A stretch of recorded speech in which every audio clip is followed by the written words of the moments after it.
Hello, hello, it's me again, the snarky juror. It is day 31 of Massachusetts versus Karen Reed, and we've got closing arguments today. Can you believe it? I can't. I was in shock when it flipped over yesterday. It was like, what? What? We're done? What? Yesterday there was the final three um, witnesses. Dr. Frank Sheridan, and then Dr. Daniel Michael Wolf, and Dr. Andrew Rentschler. Rentschler, something like that. All three excellent witnesses, everything professionally done, at least on the defense's side. And the day before there were three. It was like the defense went boom, boom, boom, boom, done. This whole trial could have been done in a month. But the Botox prosecutor, who has to fill everything up and expand everything and make it look bigger and better than what it is, went on and on and on. And then yesterday afternoon, they had the charge conference where they went through the closing arguments. Not closing arguments, jury instructions, because both sides have to agree. There were some points that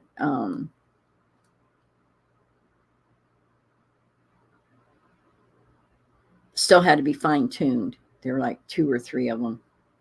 So I would imagine, I don't know if they're going to do that in sidebar or I don't know. I don't know these things. I'm just here. So day 31. I'll say morning, but morning / closing arguments. And it's 6:25.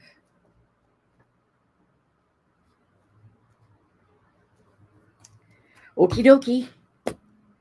I'm set. Are you set? Let's go see what be happening.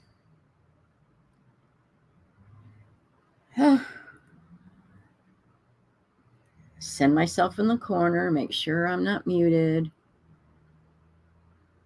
It's my whole new routine.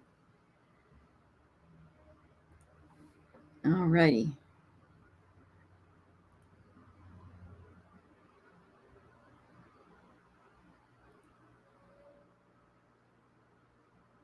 I don't know if we have closed captions or not. We're on the right setting. Okay. You are unmuted. All right. I need to see counsel at sidebar. I'll bet you it's got something to do with jury instructions. Oh, look who's in the court. Are you serious? Colin Albert, Jenna McCabe, I think.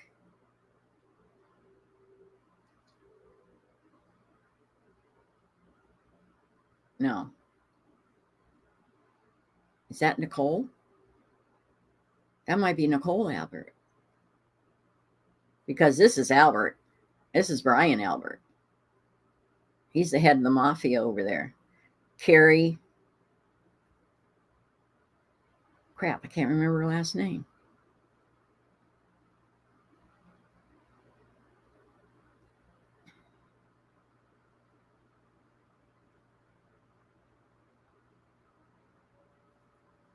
I think we could fast forward.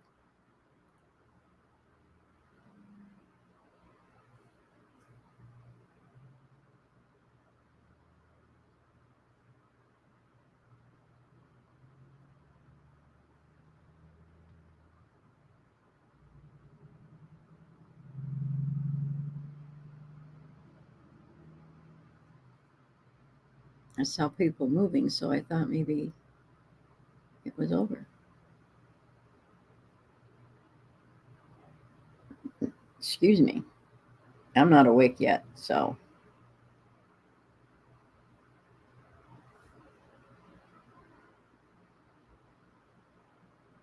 Okay, they're taking a break for some reason.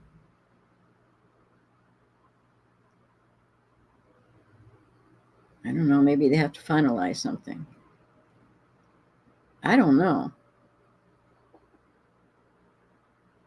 Karen Reed is what?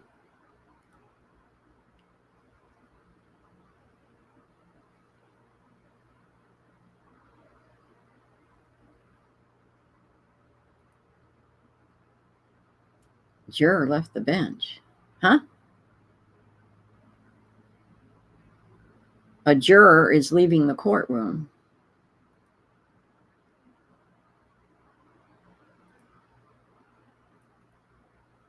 Come on.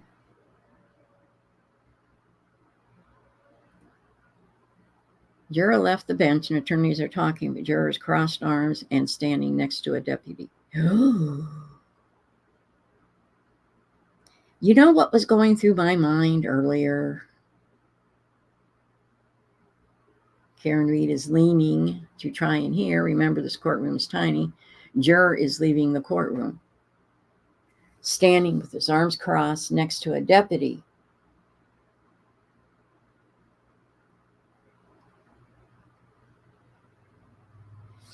I'm wondering, in my opinion, in my mind, the Albers are part of a mafia. And they go around intimidating people.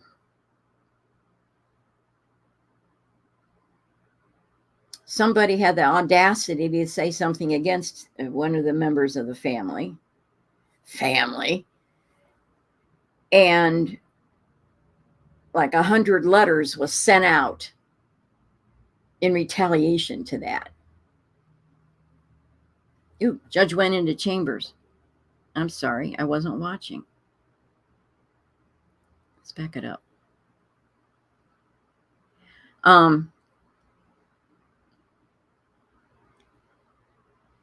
I wonder if they're not going to try to intimidate the jury with threats. Judge went into chambers. Reed team is huddled in the well of courtroom. Oh, I'm sorry. The way I've got this set up, you can't see that.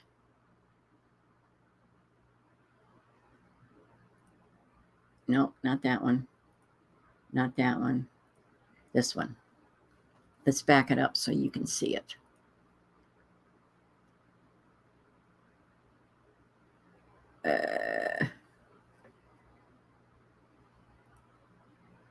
Judge just went into chambers. Reed team is huddled in the well of courtroom.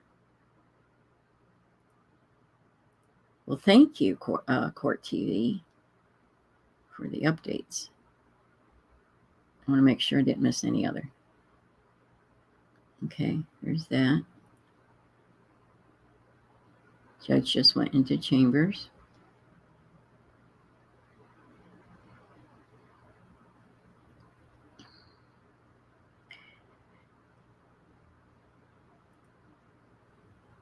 You know, they're causing a distraction. All of the McAlberts are right there across from the jury.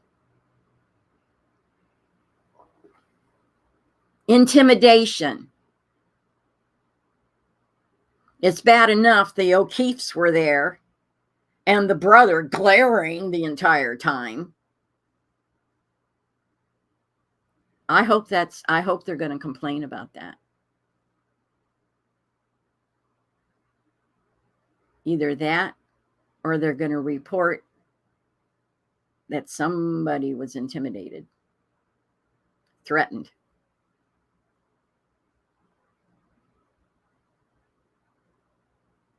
See, I can't tell. There. We still don't know what's going on. No decisions have been announced about the juror. They're still huddled in well of court. Judge still in chambers. That's sad. Something's going on. And we may never, well, depending on who you follow, we may find out. Ooh. So I have answered that.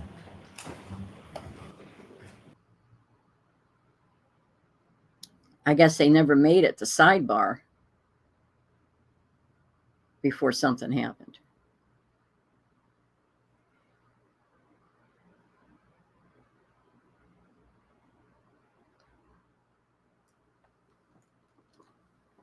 You know, that would piss me off if I came in and saw the cast of characters glaring at me from across the room.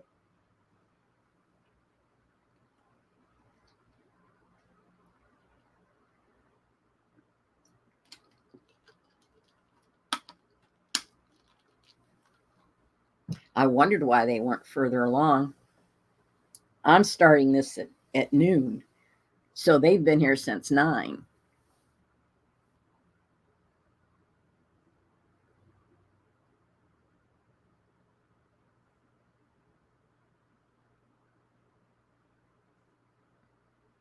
Nicole looks a lot like her sister.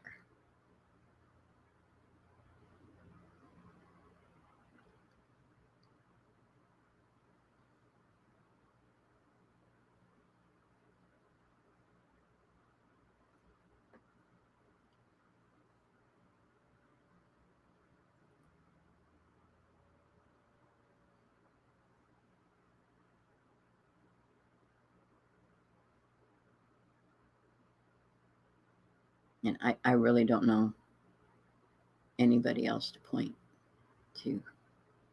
I'm not all that savvy. I don't remember things well.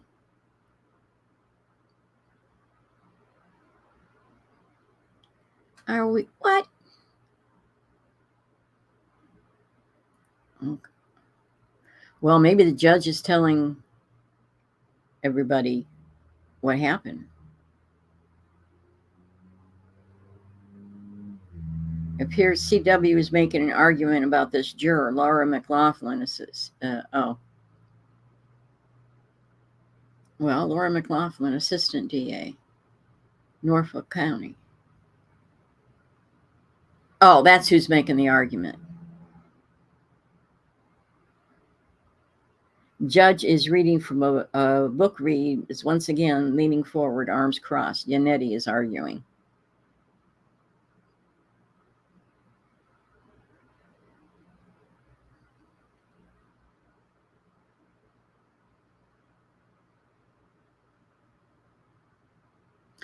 I don't know what this could be.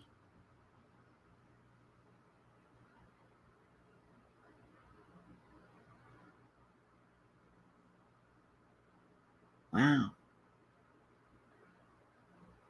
2, 6. It's so subtle.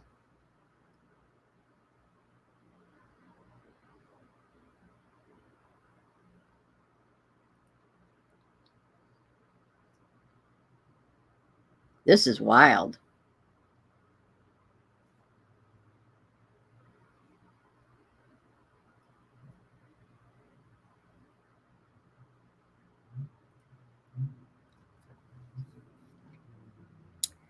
Juror was dismissed per court clerk.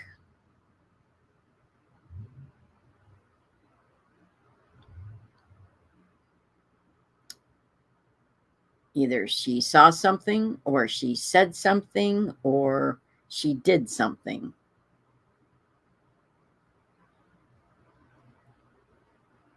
Huh.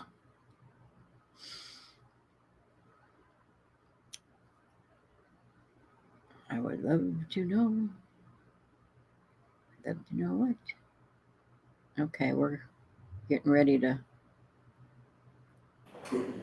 There we go. Okay, let's get rid of me here. Back to my corner. All persons have any business before the Honorable Beverly Cannoni, Justice of the Norfolk Superior Court in the Fauquier County of Norfolk. Draw near, give your attendance, and you shall be heard. God save the Commonwealth of Massachusetts. This court is now open. You may be seated. 22-117, the Commonwealth versus Karen Reed. right, good morning again, counsel. Good morning, Ms. Reed. Good morning, jurors. I don't know how many times I start in the morning by saying we appreciate your patience, but today is one of those days. Again, we appreciate your patience. You may notice that one of the fellow jurors is not sitting with us today. I can assure you that that is because of an issue that is just personal to that juror and has nothing to do with any concern of any of you. So please disregard that, okay? I do have to ask you those 3 questions. Were you able to follow the instructions and refrain from discussing this case with anyone since we left yesterday? Everyone said yes and nodded affirmatively. Were you also able to follow the instructions and refrain from doing any independent research or investigation into this case? Everyone said yes and nodded affirmatively. Did anyone happen to see, hear, or read anything about this case since we left here yesterday? So now we're at the point of the trial where the lawyers get to do their closing arguments for you. I've given them each an hour to do so, and they both tell me that they want me to give a 5-minute warning. I just don't want you to think I'm scolding them when I give a 5-minute warning, so we'll let them do that. When I was a trial lawyer, I tried a lot of cases in this courtroom. The thing I liked least about the trial was just before I stood up to give my closing argument, the judge would say, jurors, remember, closing arguments are not evidence. But it's true. So because of that, you have to put your notebooks away. All right, so if you just put your notebooks away and just listen, and though the closing arguments are not evidence, they're certainly a very important part of the case. And we've all seen how hard the lawyers have worked for this long period of time. We've all noticed that you've paid great attention throughout the entire trial. I'd ask that you extend your courtesy to the closing. And in Massachusetts, because the Commonwealth has the burden of proof, the Commonwealth goes last. So we will hear now from Mr. Jackson.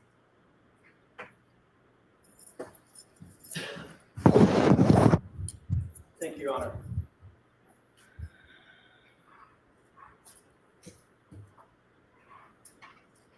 Look the other way. Look the other way. 4 words that sum up the Commonwealth's entire case.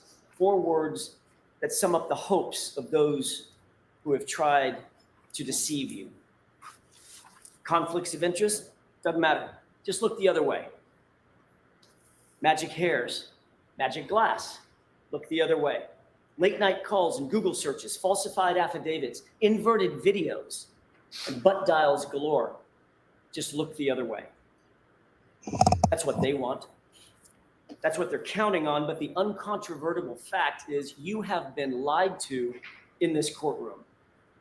And your job is to make sure you don't ever, ever look the other way. Your singular duty is to stare down the evidence and do it unflinchingly and do it unwaveringly. You see, you're the only thing standing between Kieran Reed and the tyranny of injustice. It's your job you didn't ask for, probably a job you didn't want. But it's the greatest responsibility we have as citizens here in America. Lest the government stop answering to us and we start answering to the government. And woe betide any one of us who might find ourselves in the crosshairs of a Michael Proctor. Preparing for today, I was reminded of a quote. It's a quote about the truth, and I want to share it with you. It is of great importance to set a resolution never to tell an untruth. There is no vice so mean, so pitiful, so contemptible, and those who permit themselves to tell a lie once find it much easier to do it a second time and a third. This falsehood of the tongue leads to that of the heart, and in time, it depraves all its good dispositions. What does that mean?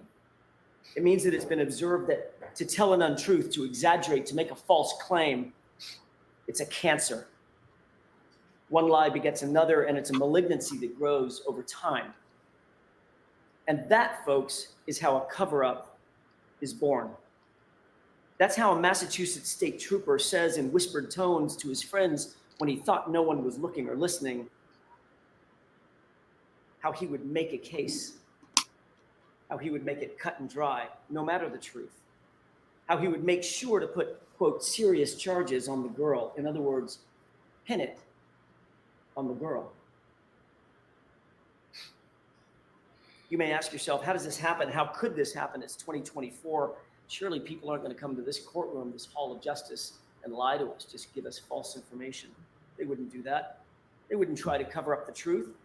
The Alberts, the McCabe's, Higgins, Lank, Michael Proctor, Yuri Buchanan, Brian Tully. You don't have to wonder if they would lie to support their narrative. You need only wonder how many times they did lie. Over and over and over, they and others were caught deceiving you. Big things, small things, it didn't really matter. They feared nothing. They'll look you in the eye and deny phone calls. They'll deny secret meetings. They'll claim that calls are butt dials and butt dials are answered. They'll show you a video and tell you left is right and right is left. They'll magically turn 3 pieces of plastic into 5 right before your eyes. And even when they're caught with their own lies, they won't blink, they don't sweat. They'll just look you in the eye and demand, pay no attention. You folks look the other way. Ladies and gentlemen, there was a cover-up in this case, plain and simple. You'll surely say to yourself, I don't want to believe it. I don't want to believe that could happen in our community. But sadly, over the past 8 weeks, you've seen it right before your eyes. So how does a cover-up happen? How could that happen? Well, let's count the ways, shall we? Handpick your investigator. Make sure it's someone we know, someone on our side. Keep him close. Offer him help. Offer him a gift. Have secret friends and family meetings. Get your story straight. Delete your call history. Make mysterious phone calls at 2:22 a.m. Delete Google searches. Monitor police activity. Get rid of evidence. Get rid of your dog. Destroy your phones. Destroy your SIM card. For the investigator, decide on a narrative early on. Don't go to the crime scene. Don't take witnesses in for questioning. Question all the witnesses together. Ignore witnesses who don't fit your narrative. Allow friends and family to contact those same witnesses. Don't record interviews. Write vague and false police reports. Omit witnesses' names. Omit witnesses' interviews altogether. Don't photograph the evidence. Don't conduct any forensics. Don't document the evidence. Don't document the logs. Don't create any logs whatsoever, and don't maintain a chain of custody. Keep all the evidence in the hands of one person and then manipulate that evidence, including videos. Don't turn over videos. Invert videos. Turn 4:16 p.m. into 5:30 p.m. in affidavits. Turn 3 pieces of taillight into 5 pieces of taillight. Delete 42 minutes of surveillance footage, hide personal relationships, make this case cut and dry, and ensure the homeowner, quote, never sees any shit because he's a Boston cop. But most importantly, pick your patsy and pin it on the girl. It's not that it could happen. It's that every single one of those things I just mentioned did happen right in front of you. But this sort of injustice can't happen in a vacuum. So what about the prosecution? What about the Commonwealth? What does it look like when the government picks a narrative and then tries to form a prosecution around the narrative instead of the other way around? Looks a lot like this. If you don't have actual evidence, just throw every single thing you can against the wall to see what sticks. Drag her through the mud and make sure you attack her character. And that's what you saw in this case. The Commonwealth spent much of their time and resources trying to vilify Karen Read. They desperately resorted to calling witnesses to talk about Karen Read and John O'Keefe's arguments. They even stooped so low as to call the children and put them through this ordeal. All to say that John sometimes got upset because Karen was too kind, too nice, spoiled them too much. Their arguments illustrated what anybody could imagine is a normal set of ups and downs for any couple. Even on January 28th, they talked it out, they communicated, they worked out their issues, and they had a nice, affectionate evening out with their friends. And you don't have to take my word for it. Pull the tape, as they say. Look at the videos. C.F. McCarthy, Waterfall. What are the words that every single person who testified in this case used about Karen Reed and John O'Keefe that night? Getting along, no issues, good mood, happy, affectionate, even lovey-dovey. No issues, no toxicity. They were a loving couple right up into the time Karen Reed dropped him off and he walked into 34 Fairview. If an argument with a loved one is a motive for murder, folks, we're all in trouble. Speaking of which, what is the evidence that John went into the house? The Commonwealth will tell you, undoubtedly, no, he never went in the house. And they'll point to certain witnesses who they say didn't see him go in. Well, the question you have to ask yourself is, can you rely on that? First, these are all people who are related to or committed to the Alberts in some way or another. That all-powerful Canton family, it's easy to say, I didn't see something, because how can that really be challenged? Some actually may not have seen John walk into the house. They were in the kitchen, as you recall, from Nicole. Third, at least one witness, Brian Higgins, forgot his narrative, at least for a second, and he admitted a man did, in fact, come into the house. And then when he was caught and asked to describe that man, he had to. It was a little bit vague. You remember what he said. He was tall with dark hair. That was a telling slip of the tongue by Brian Higgins. But what's the real evidence of the unbiased data, the data that's not connected to the Albert family? How about John's Apple Health data? It shows that at 12:21 a.m., an important time, John arrived. That's established by the monotonic time clock that you heard about in this trial. It was on his phone, and that represents a huge problem for the Commonwealth. It shows that he took 80 steps and ascended or descended 3 flights of stairs at that time. And that makes perfect sense, doesn't it? It matches. Walks into the house, goes directly to the basement. There's your 80 steps and your descending flights of stairs. The big problem for the Commonwealth is he wasn't outside at the car ascending and descending stairs, wasn't climbing on top of the car. So they'll tell you, wait, don't look at the Apple Health data, look at this other thing called Waze. But Rick Green explained that if you apply the 3-minute offset that is built into that monotonic time, it aligns perfectly. They don't want you to see that. They don't want you to pay attention. They want you to look the other way. But even more importantly, at approximately 12:32 a.m., someone holding John's phone takes another 36 steps and travels 25 meters. Why is that so important? Because by 12:32 a.m., Karen Reed was gone. She had already left the location. She left at 12:30. Trooper Garino told you that Karen Reed's phone connected to John's Wi-Fi at what time? 12:36. It is undisputed in this case that it's a 6-minute drive on a good day from 34 Fairview over to One Meadows. She was gone by 12:30, and John's phone was taking 36 steps and logging 25 meters at 12:32 after she'd left. So don't be fooled. John walked into that house, after which Karen drove away, and the scientific data all prove it. But also, Ryan Nagel and Heather Maxson prove it. In addition to the Apple Health data, Ryan and Heather both independently testified that they passed Karen's SUV as they drove away after talking to Julie, and Karen was alone in the SUV. John was not with her. He wasn't in the car. He wasn't standing outside the car. He wasn't sitting beside the car. He wasn't laying on the ground beside the car. He was nowhere in sight. There's only one other place that John could have been, and that's in the house. Exactly where the Apple Health data places him. So it all fits. And Ryan was right behind her, remember, staring at her taillights, undamaged, brightly lit. That brings up another difficulty for the Commonwealth, and that's their star witness, Jennifer McCabe. You'll recall that Jennifer McCabe claimed that she was looking out the door, staring at that SUV over and over and over again from 12:29 to 12:50.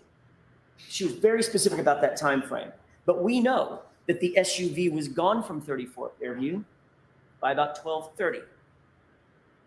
Had to be in order to connect to the Wi-Fi at 12:36. So unequivocally, Jennifer McCabe was lying about watching that SUV, and it makes you wonder why.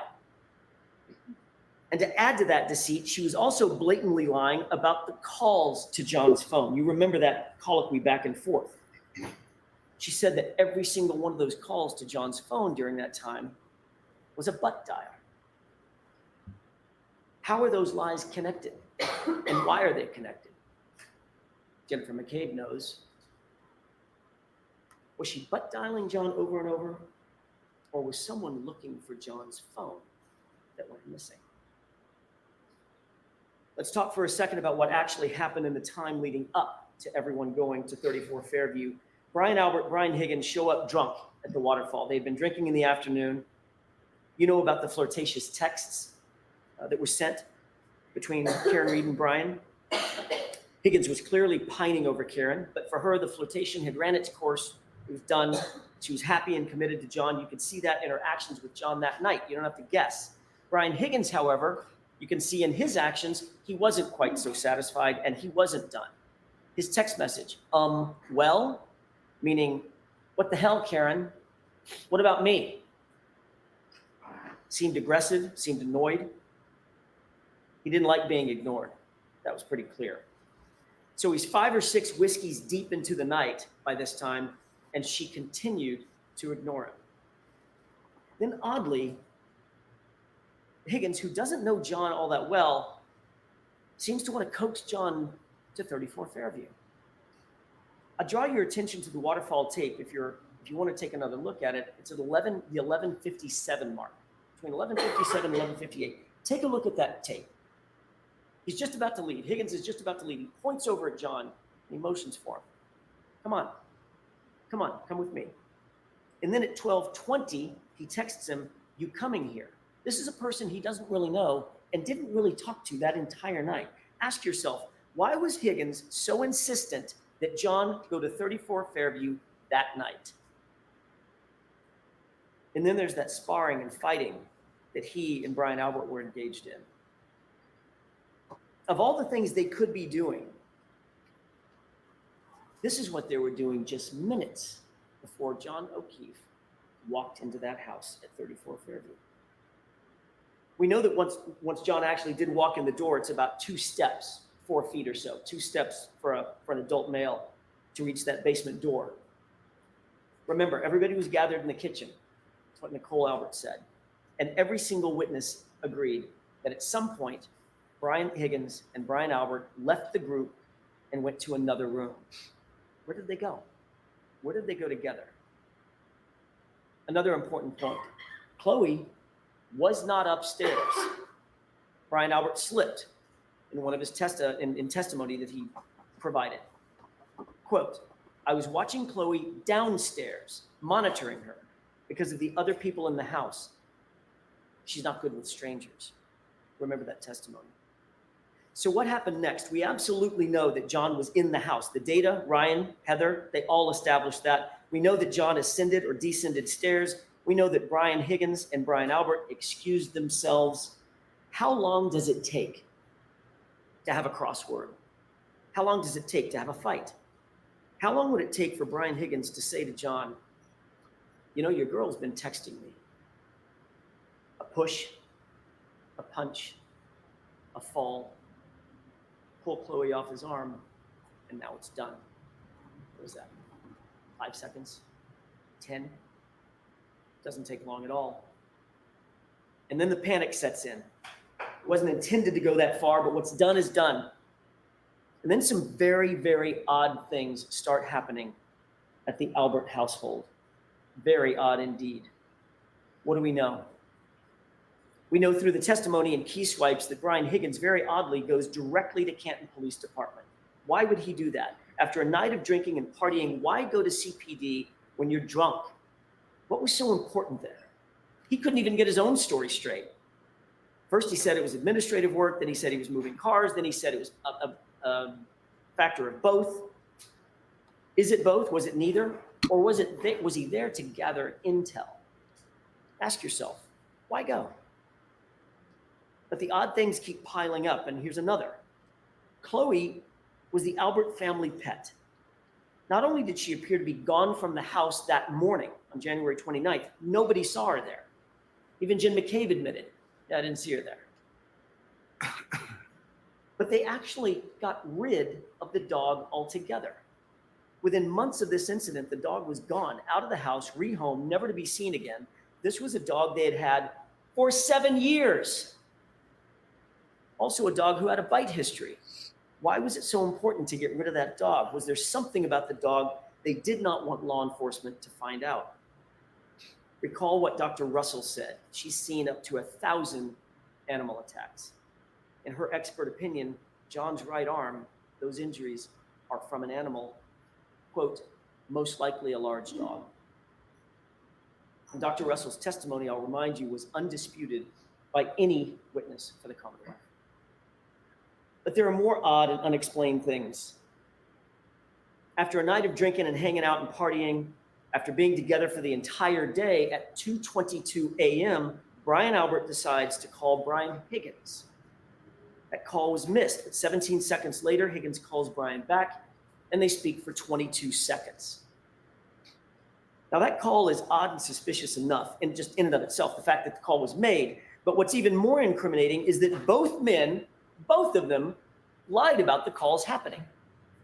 They both claim astonishingly that those calls are, you probably say it with me, they're butt dials. Amazing. But Albert and Higgins take it a step further.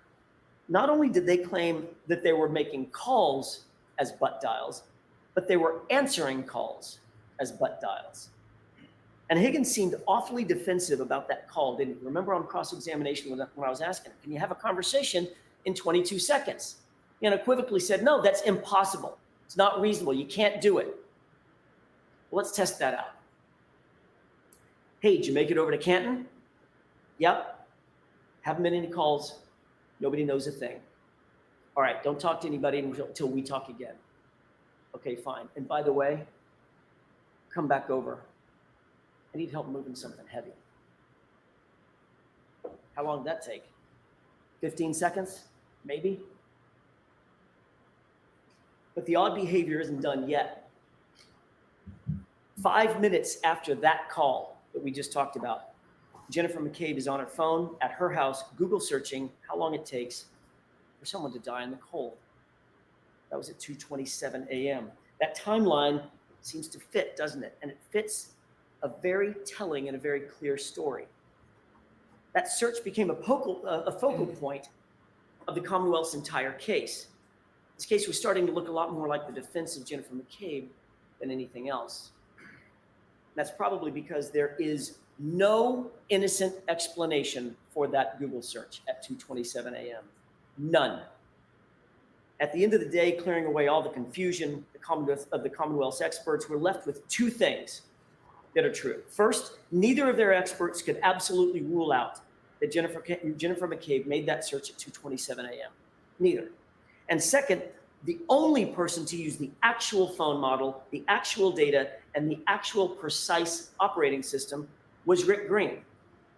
And he was clear. That search was at or before 2:27 a.m. And then it was deleted.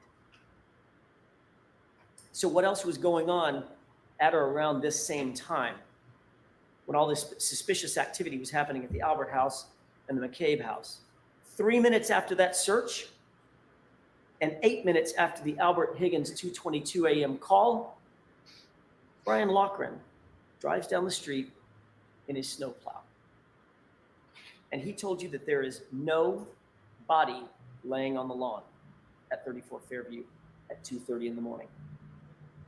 Importantly, he didn't just simply say he didn't see a body, he wasn't paying attention. He said there was no body there. He knows the property, he knows the owners, he's grown up with these folks, he passes by all the time, not once, not twice, 3 passes. There was no body on that lawn, period, at 2:30 a.m. And what other suspicious thing happened that night? By 3:30 a.m., someone moved a Ford Edge in front of the very area that would obstruct the view of where John's body would ultimately be discovered. Who's the only person in this case that you've heard about with a Ford Edge. Brian Albert. Remember, as you're thinking about this, the basement at 34 Fairview is serviced by a bulkhead. It's a quick and convenient door to the backyard. And that backyard is serviced by a side fence. And that side fence is easily accessible to the front yard at the side of the house. Which side of the house? The side where John's body was found. And by 6 a.m., John's body was, in fact, now outside. While this flurry of suspicious activity was going on with the Alberts and the McCabe's, what's happening with Karen?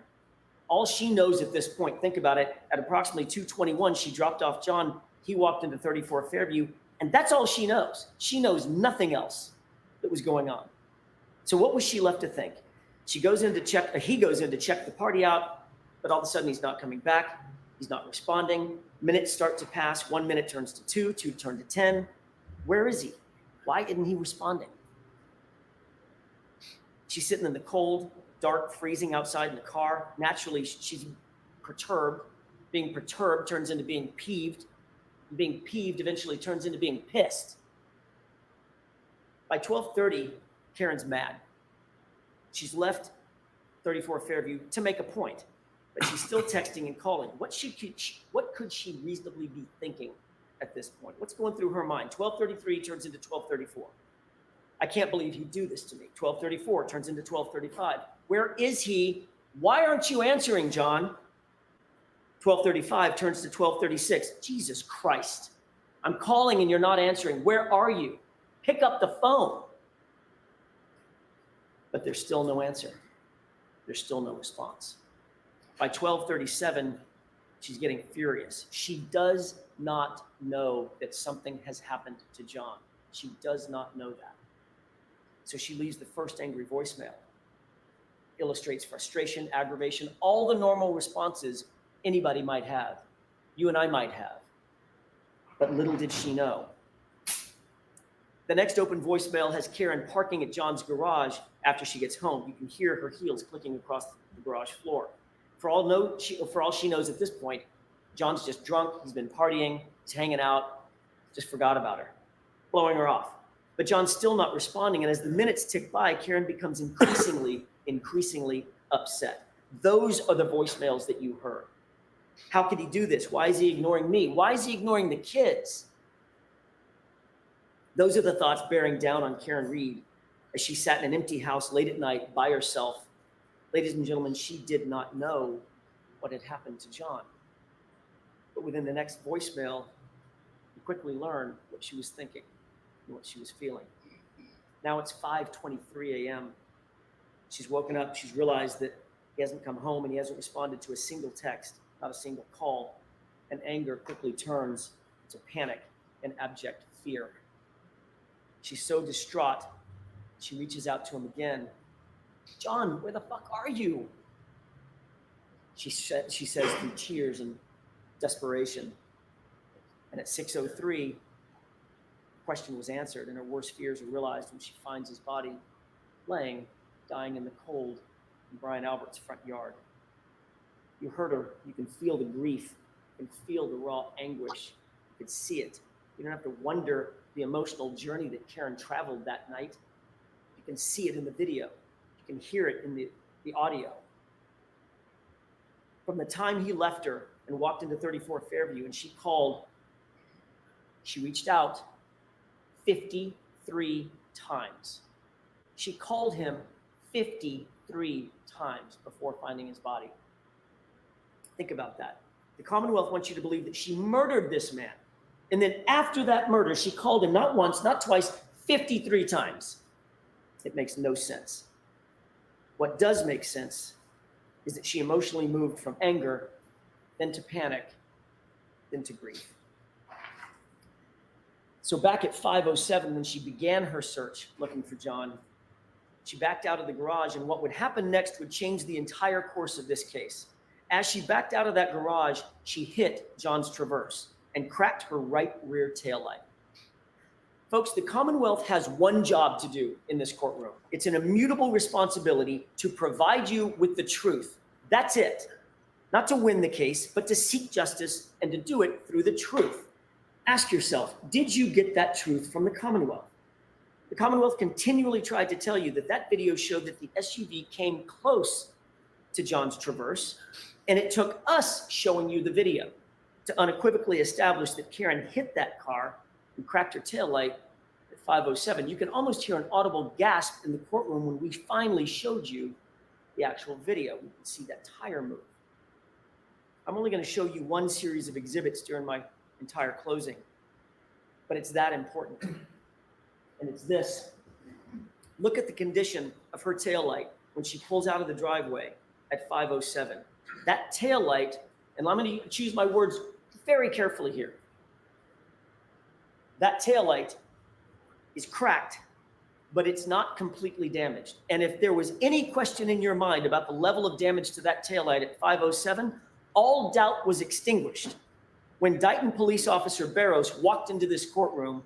He's a sworn officer. He's not associated with Canton. He's not associated with the Alberts. He's not associated with the McCabe's. He doesn't know Michael Proctor. In other words, he doesn't answer to any of these folks.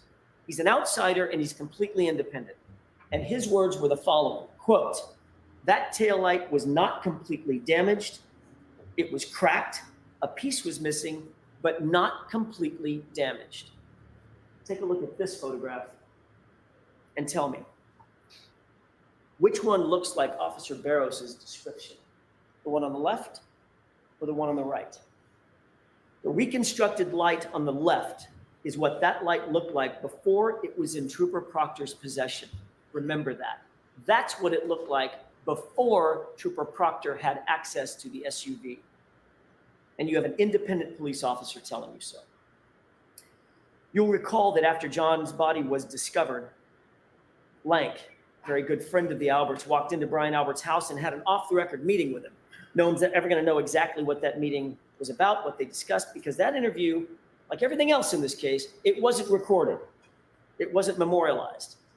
But we do know that shortly thereafter, the Canton Police Department was recused from the matter entirely. And the case was assigned to one Michael Proctor. You have to believe that when the Alberts found that out, they thought they hit the lottery. They thought they hit the lottery. What are the chances? The department where my brother works, that would have been great to investigate this case, but that department's been recused. That's tough luck. But the guy who catches the case is Michael Proctor, a guy we go back with for decades. At such a break, they probably thought, when this is over, we need to get that dude a gift. Oh, wait a minute. They didn't think that. They said it out loud. But still, you've got to imagine that the Alberts had to be stressed, what with that whole thing about a dead body being on their lawn. That might get some attention. And they had to be wondering, will he set up a crime scene? Is he going to come into the house? Is he going to search the house? Is he going to send in a forensics team? Is he going to interview witnesses? Is he going to take us to the station?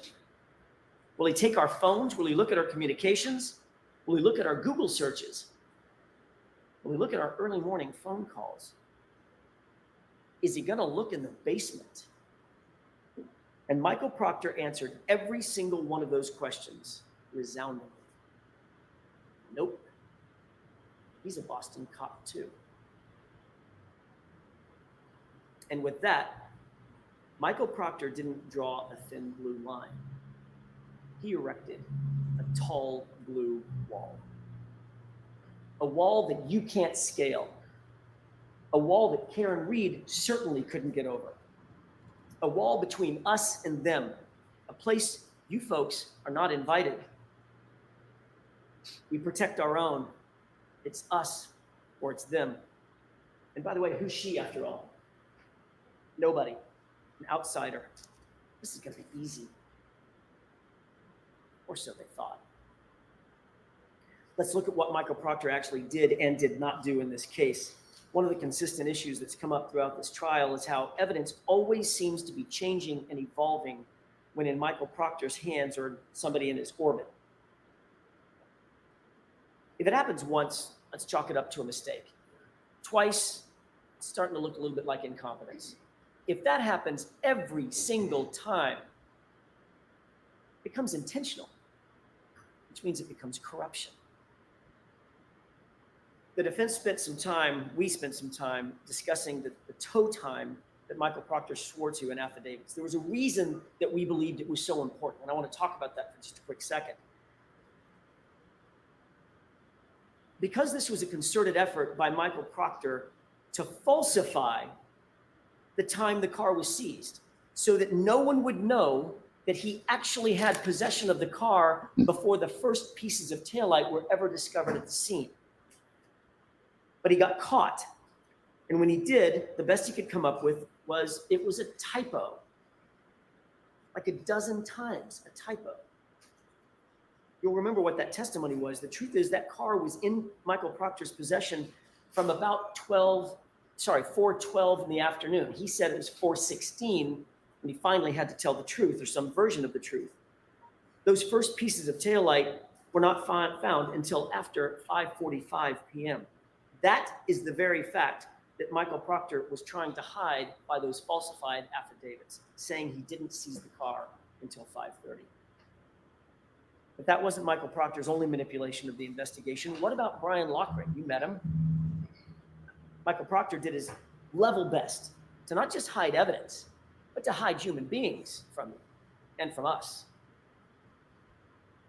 Michael Proctor was informed that the plow drivers were out that night. There would be a witness, potentially along 34 Fairview, at the exact times in question. Even Michael Trotta expressly told Michael Proctor that 34 Fairview had in fact been plowed that morning, and by whom. Proctor not only did not interview Brian Loughran, he never disclosed his name in a single report. He hid him. This is a witness who was literally on 34 Fairview at the time in question where a body was found on the lawn. Wouldn't you want to get the truth from an eyewitness? Wouldn't you want to seek that out? Not if you're Michael Proctor, a close friend of the Alberts. If it were up to Proctor, you literally never would have heard of or from Brian Loughran. That's a scary prospect. I want to touch briefly on the additional physical evidence, or some additional physical evidence presented by the Commonwealth in this case. You'll recall Christina Hanley. She established to a scientific certainty that the glass on the bumper, which was told to you in opening statement, was going to have something to do with this case. The glass on the bumper was going to match that cocktail glass. She told you unequivocally the glass on the bumper did not match the cocktail glass. They came from two different sources. The glass on the bumper has nothing to do with the cocktail glass. So that glass on the bumper had to get there somehow. It didn't get there by being broken from the cocktail glass. See the point? It had to get on the bumper somehow. It didn't jump up there by itself. And what's really interesting is that there was one piece on the bumper, only one, that matched something else in the case. It was a perfect match to a piece of glass that was supposedly found at the scene. Who do you think had possession of that matching glass? Michael Proctor. So the glass on the bumper had to be placed there. And the only person who had anything close to matching the pieces that had to be placed there is Michael Proctor. You do the math. That leads us to the magic hair. The Commonwealth spent a lot of time bringing in experts about mitochondrial DNA and maternal DNA lines and comparative analyses, and all that sounds really great and really sciencey, except for the fact that it just doesn't matter. Why? Because you would have to believe that that little hair, tiny, tiny little hair, barely perched on the side of that SUV survived nearly 75 miles of a raging blizzard outside. That would be a magic hair indeed. That magic hair means nothing. The DNA means nothing, and that's because the hair was from somewhere else. It certainly was not from a motor vehicle incident at 34 Fairview on January 29th. That hair was placed there. The DNA on the outside of the taillight housing also merits very little discussion. John's DNA would be expected to be found all over that SUV, inside, outside, the exterior, the interior, everything he touched would have had his DNA on it. Here's what's actually important about that DNA. No DNA was found on the interior of that taillight. The taillight that they now claim crashed into his arm and shattered. No blood was found anywhere on that taillight or any taillight pieces.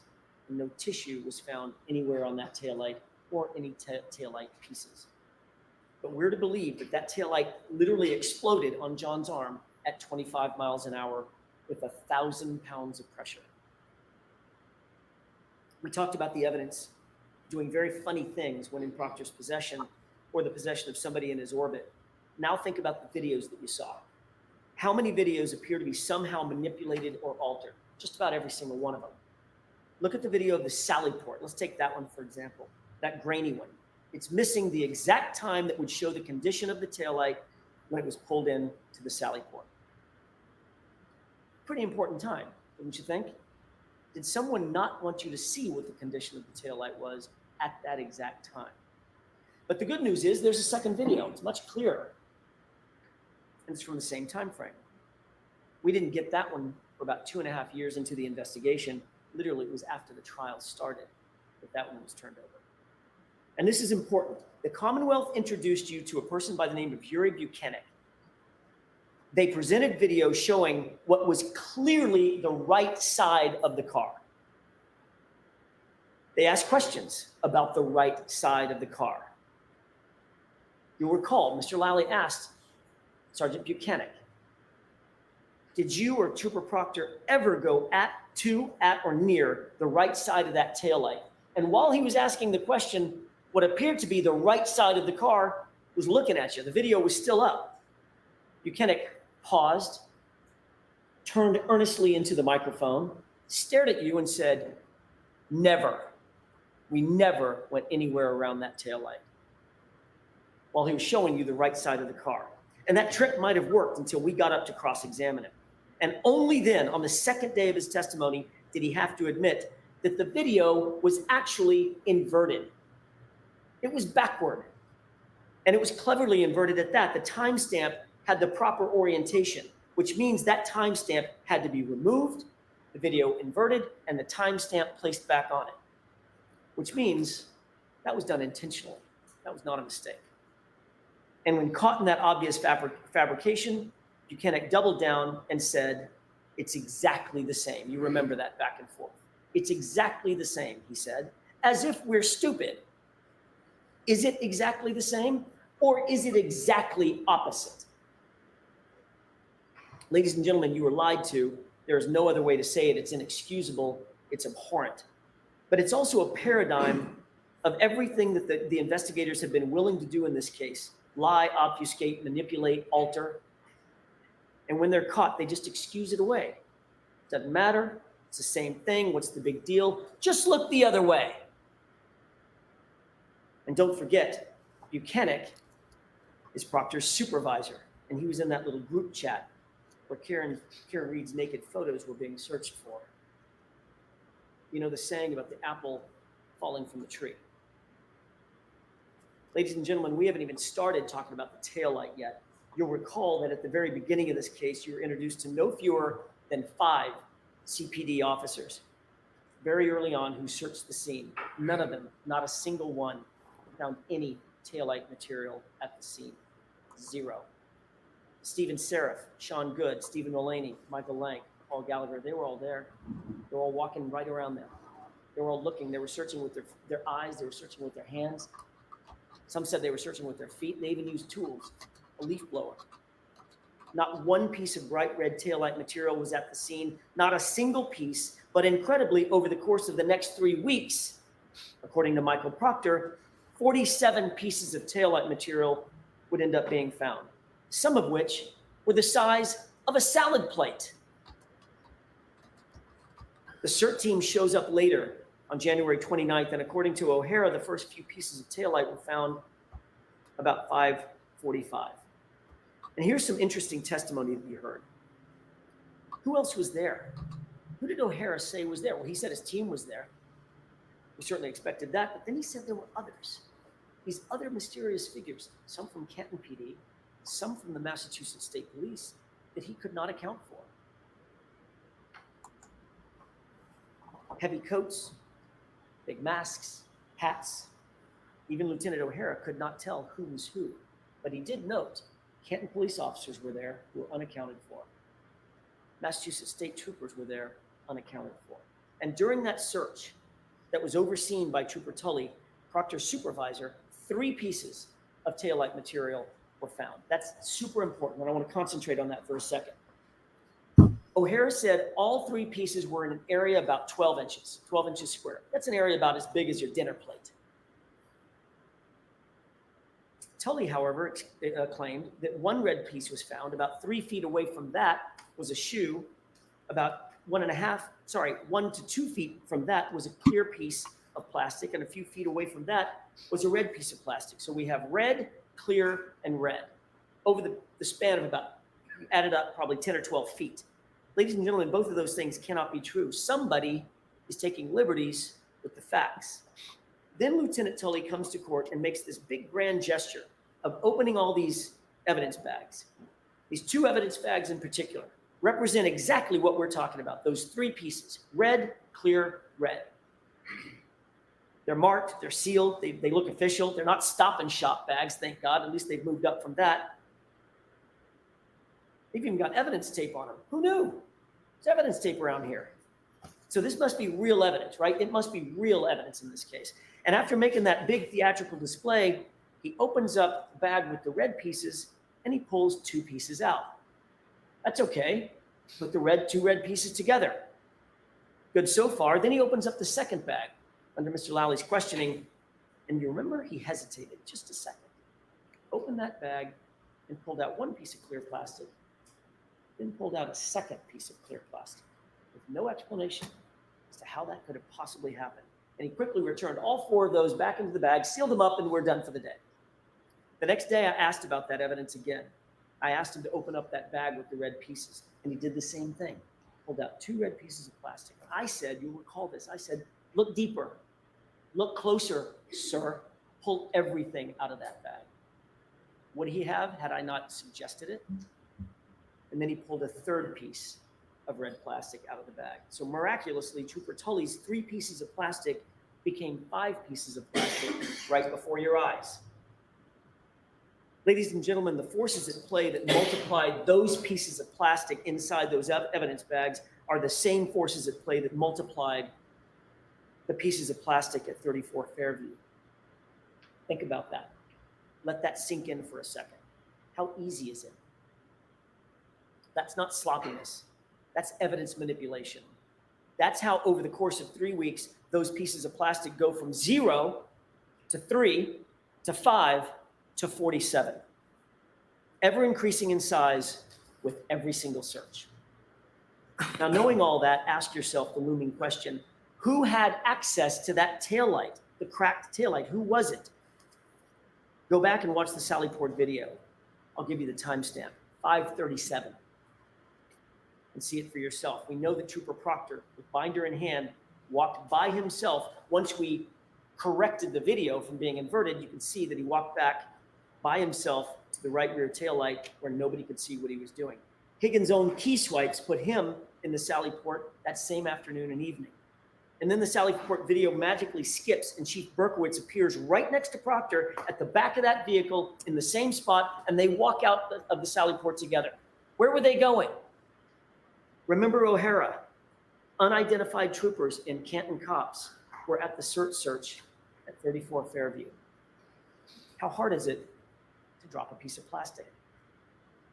We spent a long time talking about the compromised and altered and tampered and manipulated evidence, and I want to switch and talk a little bit about the true facts in this case, because you did hear some true evidence and true facts. The Commonwealth presented about 67, maybe more, witnesses and expended 30 plus days of trial and 9 weeks of your life. Maybe we're in the 10th week. For what?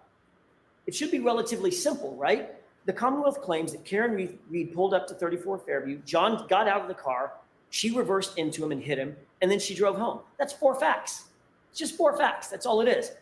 What evidence do they actually have to prove that that SUV ever hit John? The answer is none. They don't have any. There's no evidence whatsoever that Karen Reed's vehicle ever struck John O'Keefe or that Karen Reed ever wanted to strike John O'Keefe. In fact, every single piece of material evidence in this case unequivocally proves the opposite. John went into that house. That SUV was not damaged by hitting John. And John's injuries did not come from being hit by a car. That's what the evidence actually shows. The Commonwealth knows that, and they've known it for a long time, and Proctor knows that. And because of that, the Commonwealth just resorts to character assassination and talking for weeks on end about the snow.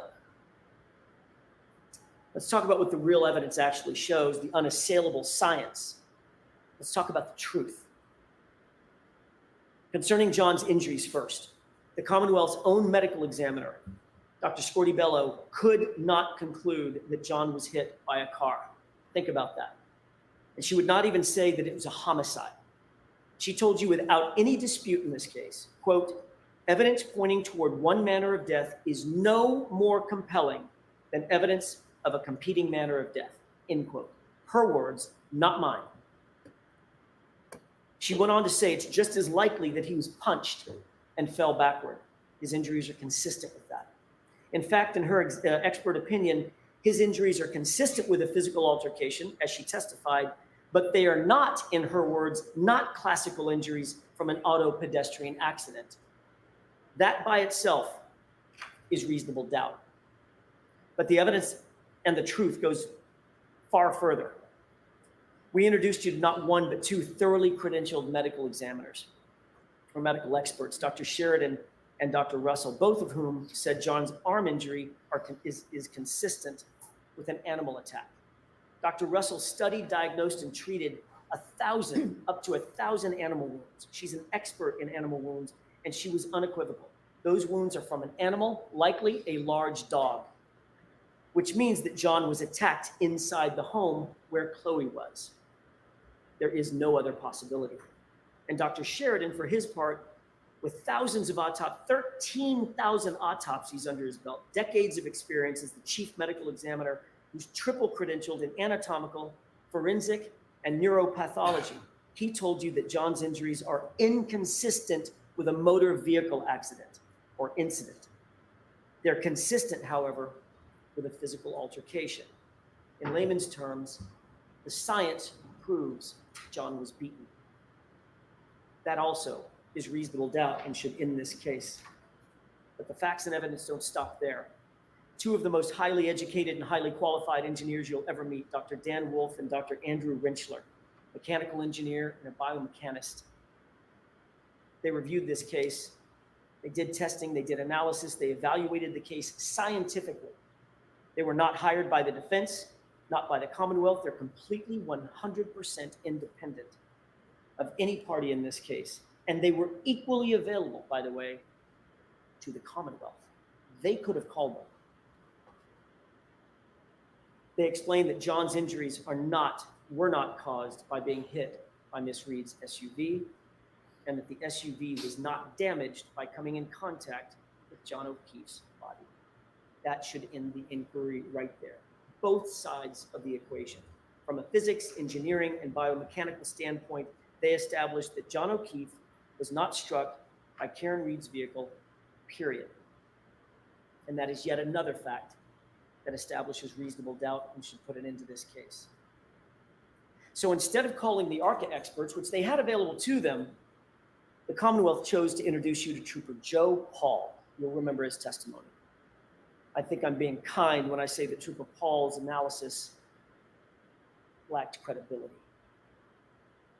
Trooper Paul lacks the experience, the education, the training, the background, and the knowledge to not only render opinions on these issues, but to even understand the issues themselves. He makes the absurd claim that John was hit on the elbow area of his arm by a taillight. He was spun to the left in a pirouette. His arm stayed on the light long enough for the shards of plastic to explode around him, scratching his arm, even though he was wearing long sleeves, then projecting him 30 feet to the left, but not before making a stop to hit his head on either the curb or the pavement before coming to his final resting place with his unbroken phone tucked neatly under his body. It's nonsensical. It borders on laughable. Compare that testimony to Dr. Dan Wolf and Dr. Andrew Rentschler. Both PhDs in engineering, both top of their field in accident reconstruction, both published peer review articles on the issues. Both men are highly sought after by the likes of national sports leagues and the United States Department of Defense. And these men are unrivaled in accident reconstruction. What did Dr. Rinchler say before he left the stand? This was even under cross-examination. He said that the physics and the science don't lie. His words were, "You can't deny the science and the physics." John wasn't hit by that car, period. The Commonwealth cannot explain John O'Keefe's injuries. They can't explain his head wound.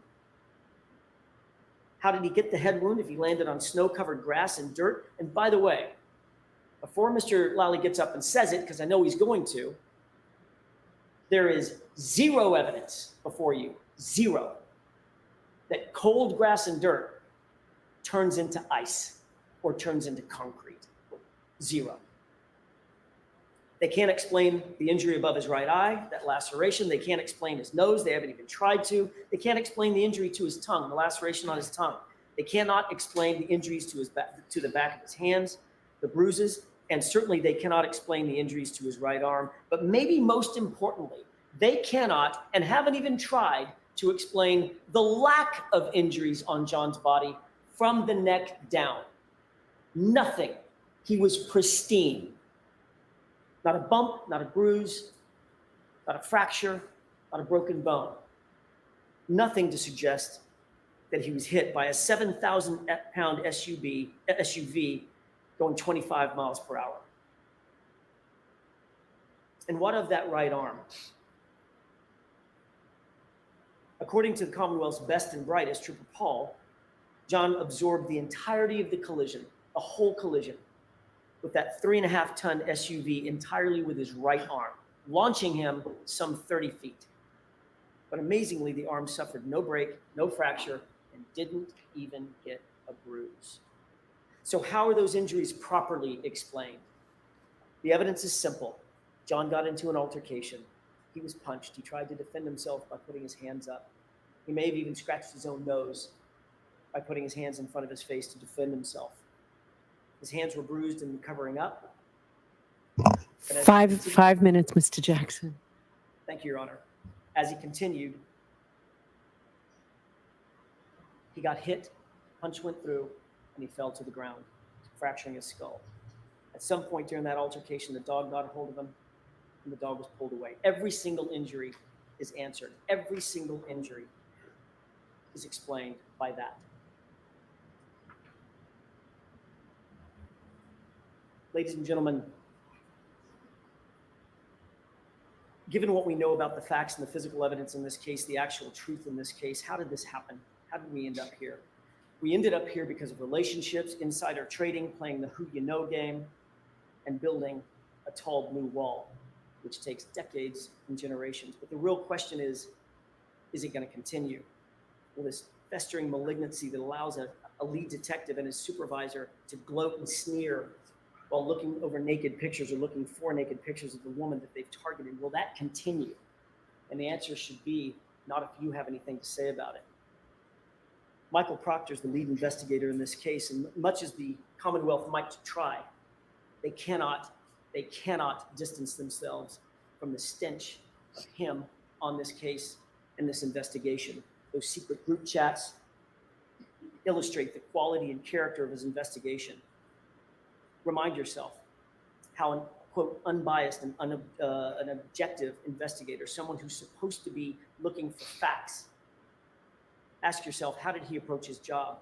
Late at night, sitting there in his office, deviously looking for naked pictures of Karen Reed and talking about her like she's a piece of meat.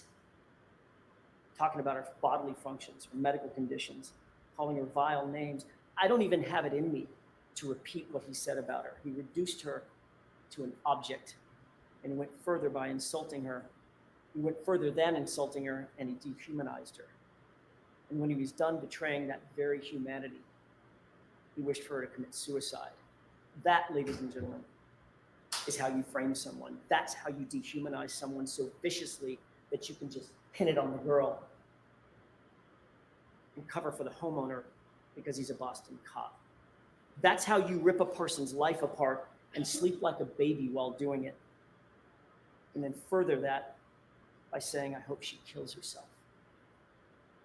Ladies and gentlemen, I just began the discussion this afternoon or this morning with a quote about the truth, and I did that because that's what this case is about. Top to bottom, tip to tail, it's about the truth, not hiding it or concealing it, but exposing the truth. The truth is immutable. It's not a feeling, it's not a whim. It's unflinching, it's unchanging, and it's everlasting. That's why the law is steady.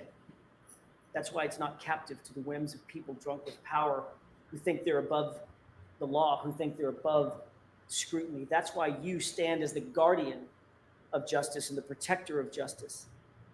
The law demands the very integrity that Trooper Proctor and his investigation lacks, and it requires that you cannot convict Karen Read unless the Commonwealth has met its incredibly high burden to prove every element beyond a reasonable doubt and to a moral certainty. And a moral certainty is defined as the highest degree of certainty possible in matters related to human affairs. It's the highest degree possible in your life. That's the level of certainty. And I'll leave you with this. You have the most powerful tool known to American jurisprudence because you have your vote. No one can take that away from you, not me, not the Commonwealth, not the court. You may not have asked to be here, but each of you have given something very special of yourselves. You've agreed to do that, which is the highest calling a citizen can answer in any way. You've agreed to give your community your best.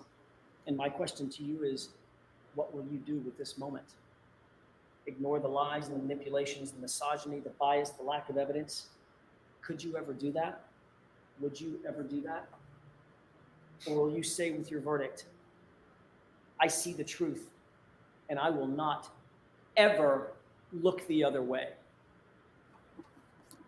When you stare the truth down, you'll see that the Commonwealth has not proven its case beyond a reasonable doubt into a moral certainty, not even close. Ladies and gentlemen, Karen Read is innocent. Do justice and find her not guilty. Thank you. All right. Thank you very much, Mr. Jackson. All right, Mr. Lally. Thank you, Your Honor. Now come the lies.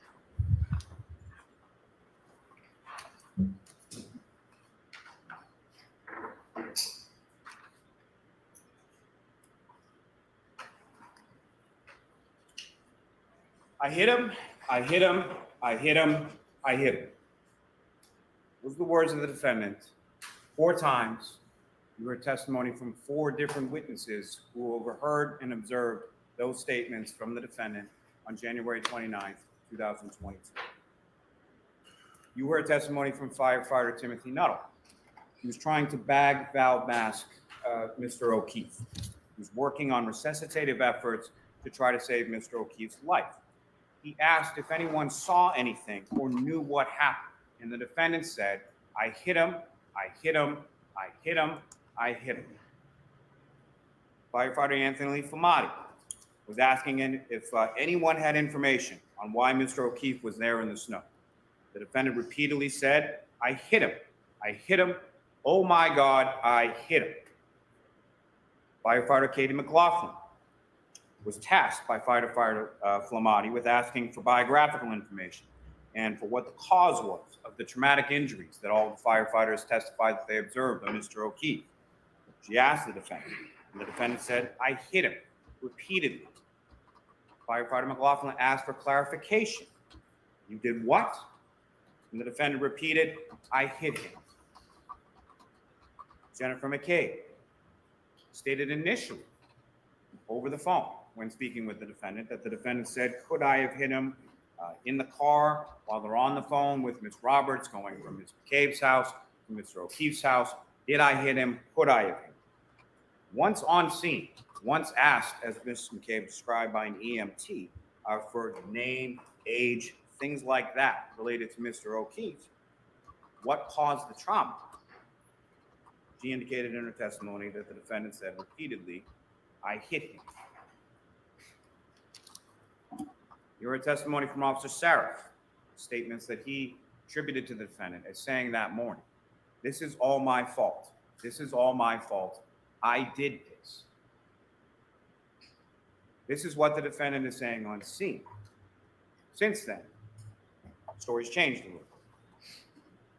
But those were the words that came from the defendant's mouth on January 29th, 2022, as John O'Keefe lay dying on the front lawn of 34 Fairview Road, where the defendant had left him after striking him with her motor vehicle several hours before, and then left him freezing there in a blizzard. There's certain things that have come up over the course of this trial as far as evidence and testimony are concerned, little things. And what I would suggest to you, it's those little things that are quite telling as it pertains to the defendant's statements and the defendant's actions over the course of January 28th and January 29th and beyond. I'm going to bring some of those to your attention as I go through, but just ask you to keep that in mind as far as when you're deliberating, when you're reviewing this testimony and this evidence. The little things matter. The little things start piling up in this case. Throughout the course of this trial, you've heard a lot of purported evidence or questions of witnesses in an attempt to distract you from the evidence in this case. It's essentially defense by obfuscation. It's a three-card monitor. The facts and the evidence in this case are your card, they're the Queen of Hearts. And so what I want you to, or what the defense wants you to do is not look at that card, look at anything else. Look at movement, look at this person, look at that person, look at text messages, look at this. Don't pay attention to the facts and the evidence, because if you do, what it will ineluctably lead you to is that the defendant is guilty of each of the three indictments before this court.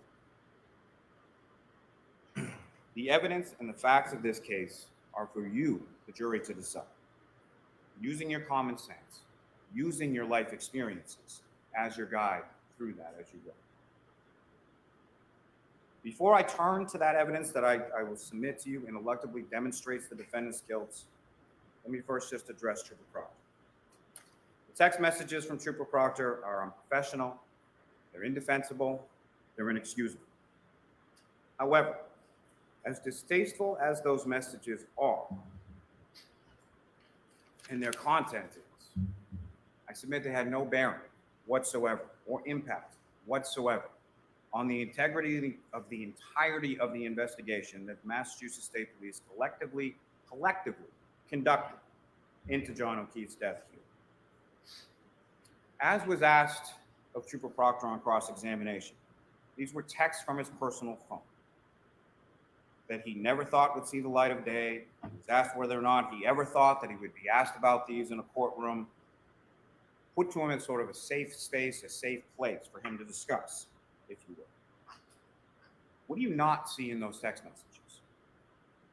You don't see any discussion or any illusion of any conspiracy, of any framing of the defendant, of any planting of any evidence, no evidence whatsoever. Why? Because it didn't happen. There is no conspiracy, there is no cover-up, there is no evidence of any of that beyond speculation, rampant speculation and conjecture on behalf of the defense. Two things can be true at the same time. They're mutually exclusive. The texts from Trooper Proctor are distasteful, they're disrespectful, they're unprofessional, there's no defense to them. And the defendant killed John O'Keefe. Turning to the evidence, let me first talk a little bit about John O'Keefe. You heard a lot about him over the course of this trial, about his selfless story through his family and friends that loved him, including his adopted niece and nephew. You heard a lot about the lives he touched and the different people who he had friendships with. You heard a lot about from those particular friends and from his family. Turning to what I would submit to you as a timeline.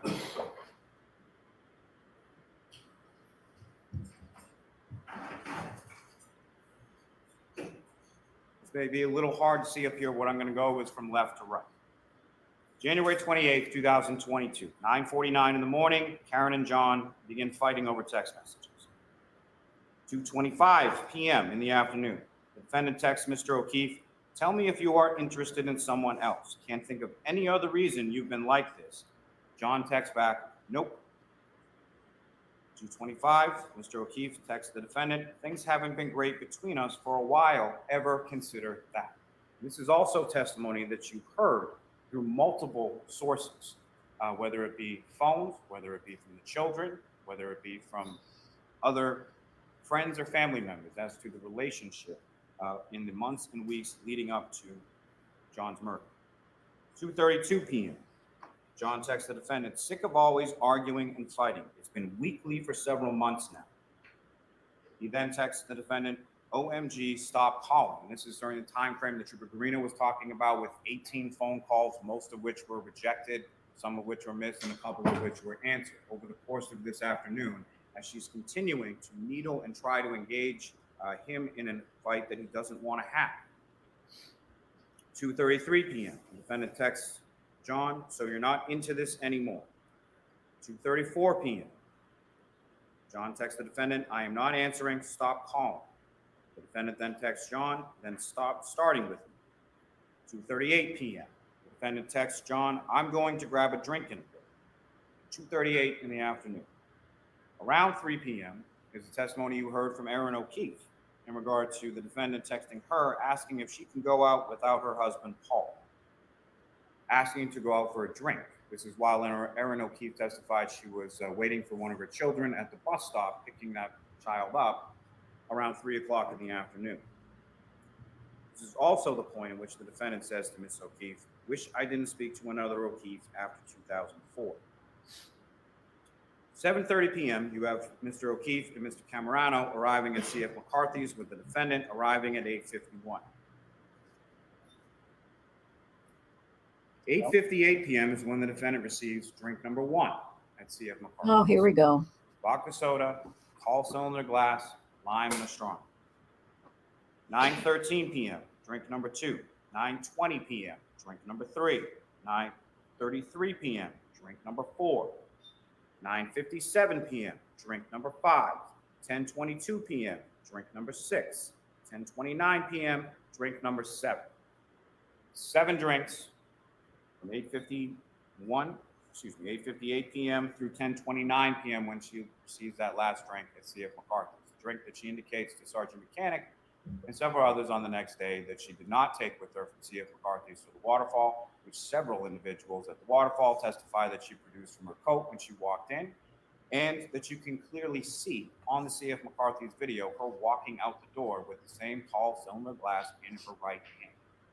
Now, understanding that some of these drinks are not the full tall cylinder drinks, what she's doing is she's getting shot glasses of vodka and then pouring them into the drink after she's consumed the drink. 10:54 p.m. The defendant and Mr. O'Keefe arrive at the waterfall, during the course of which, about an hour that they're there, the defendant receives drinks number 8 and drinks number 9. 12:10 a.m. From the waterfall video, you have Ms. McCabe, Ms. Kolakithis, and the defendant departing the waterfall together.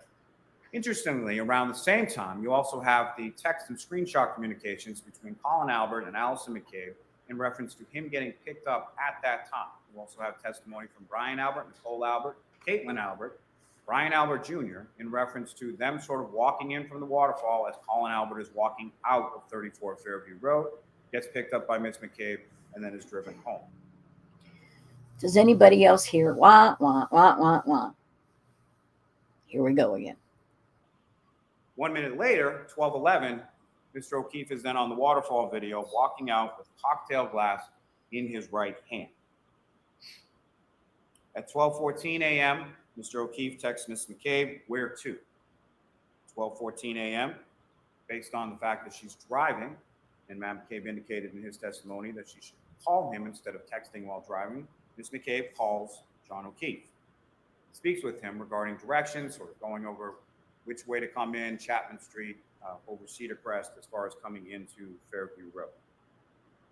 12:38 a.m., the defendant's vehicle drives by the Canton Library. You can see that on the video. 12:56, the defendant drives by the Temple Beth Abraham video. Again, you can see that on the video. Remember also the testimony from Lieutenant Tully in regard to the CSLI data and the ranging data in reference to it coinciding with what you observed, the black SUV, from each of those respective videos. And remember, there's no evidence of her driving drunk. Weaving, she's on 2 cameras, driving exactly how you should be driving, even in the snow. I'm sorry, I can't listen to this guy without getting upset. 12:19:32. Mr. O'Keefe enters 34 Fairview Road into his Waze app on his phone. 12:23 a.m. is when the defendant conducts a three-point turn on Cedar Crest and travels back toward Fairview. That's from Mr. O'Keefe's GPS native location data from his phone. Around the same time at 12:23 and 12:24 is when you have that testimony from Ryan Nagel, Heather Maxon, and Ricky D'Antonio pulling into Fairview Road around the same time and pulling in behind the dark SUV. 12:25 a.m. is the last native location GPS data of John O'Keefe's phone. It's in that area between 32 and 34 Fairview Road, where his body is discovered the next morning, in which there is no movement of that phone from that 12:25 a.m. period until Miss Roberts then picks up the phone on the grass underneath Mr. O'Keefe's body sometime after 6 a.m. What you have up on the screen right now is that data, those plotting points that Trooper Garino was testifying about as far as the movement of the vehicle. The movement of the vehicle as it comes down Cedar Crest, passes by Fairview, reverses direction, and then comes down Fairview, moving up, moving up, moving up as the witnesses described, eventually stopping in that area of the property line between 32 and 34 Fairview Road, which happens to coincide with the vehicle control history database information from the Toyota text stream, which you now have up on the screen before you here, indicating that following that three-point turn, approximately 8 minutes after that, from Trooper Paul's testimony, as far as the mileage, 36 to 38 miles, matching up with the time that the vehicle is in front of 34 Fairview Road, that the vehicle travels in reverse, in a straight line, for 24.2 miles per hour for 62 and a half feet, with the minor steering angle change, which the trooper indicated was consistent with a pedestrian collision. At 12:30 a.m., you have that second triggering event 8 minutes after the three-point turn when the vehicle is in reverse at 24.2 miles an hour. 12:35 is when the defendant calls John, and that's unanswered. 12:36 is around the time that the defendant's phone connects to the Wi-Fi at One Meadows Ave, Mr. O'Keefe's home. 12:37 is when the defendant leaves this voicemail.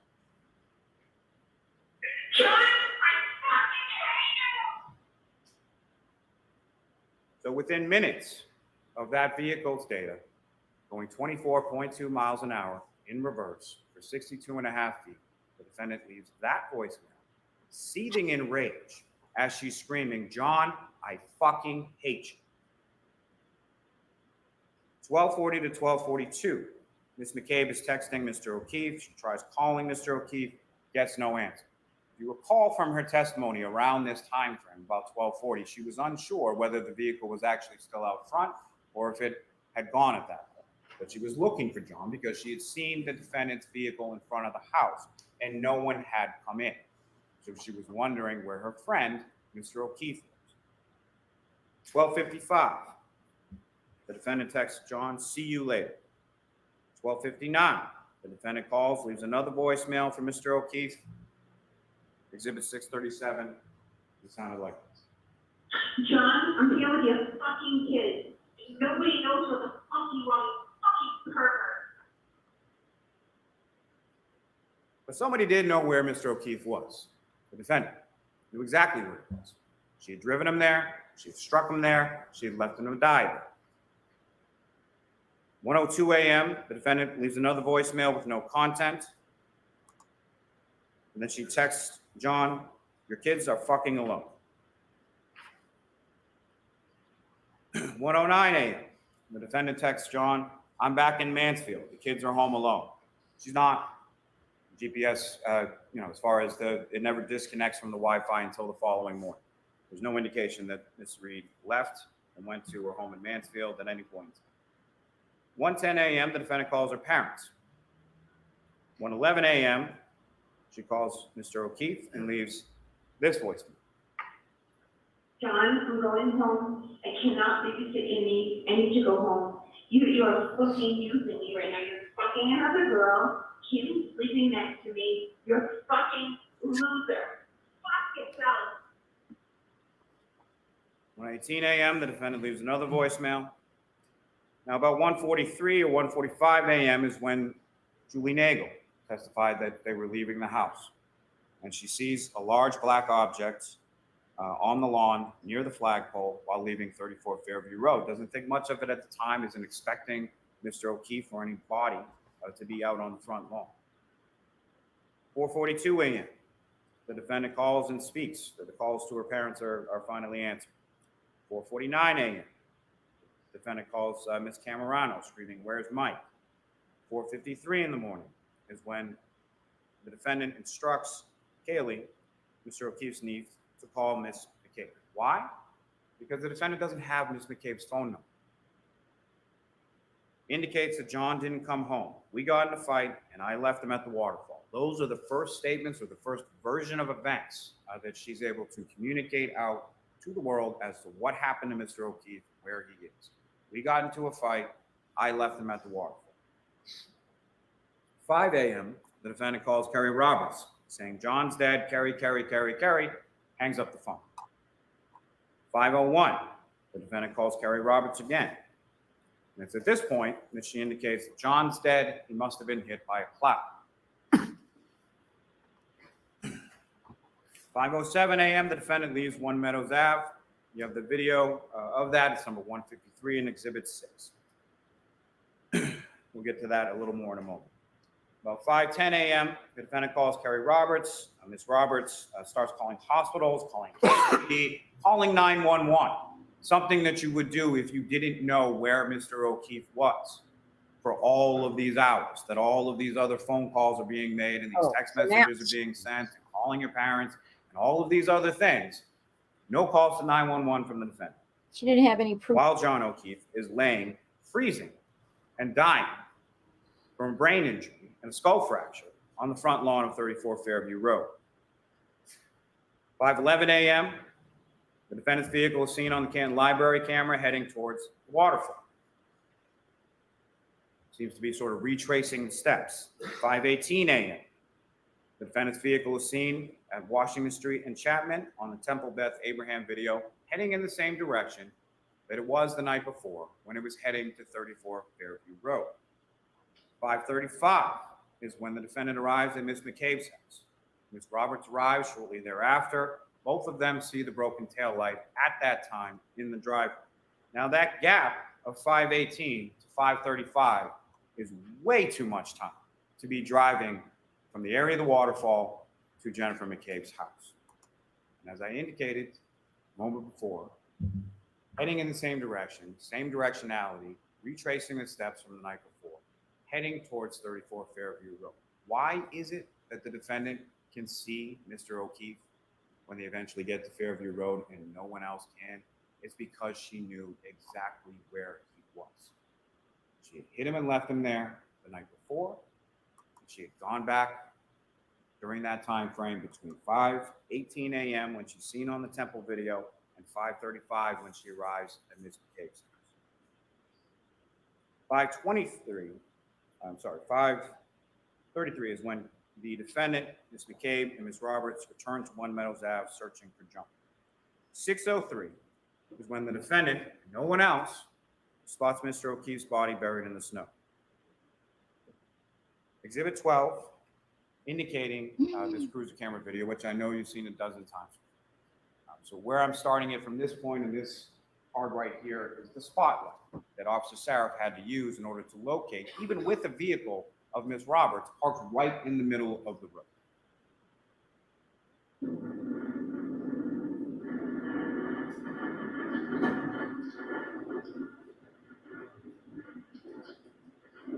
How many minutes do we get to watch?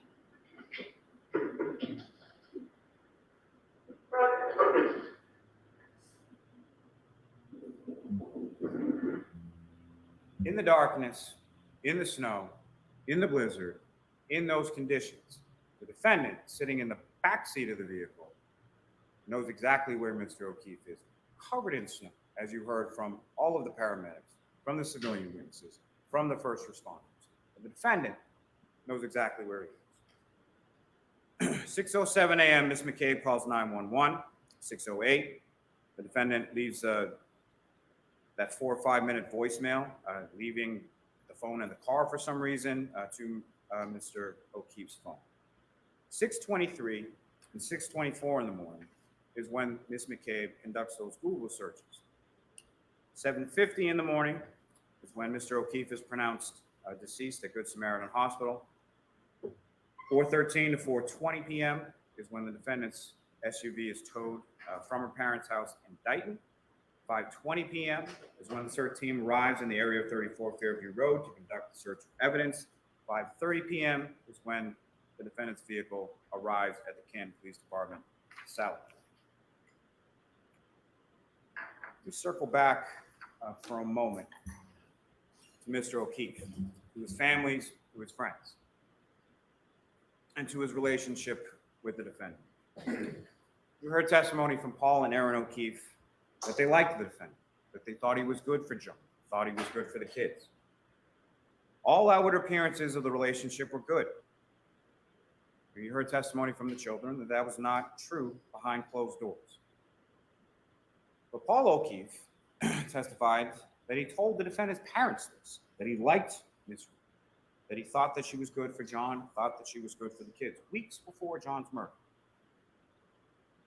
He even blew her a kiss in the emergency department at Good Samaritan as he was walking out and she was still being treated while they were there. Invited her over to John's house to grieve with him.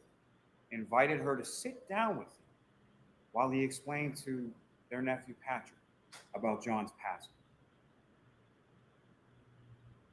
Defendant shows up at the house, abruptly goes upstairs with her father for a period of about 15 minutes, which is about half of the time that she She spent there. knows that she's morning, not meeting wanted with there. defendant. She left with a bag of her belongings, drove with her family there, and then took an extra vehicle in the height of the blizzard, around 1 o'clock in the afternoon, drives that vehicle all the way from Canton, where it was parked at her boyfriend's house, where she stayed over on many occasions, drove that vehicle or felt the need to drive that vehicle from Canton all the way down to her parents' house in Dighton at the height of the blizzard. You heard testimony from Aaron O'Keefe of the text messages in the phone call on January 28th.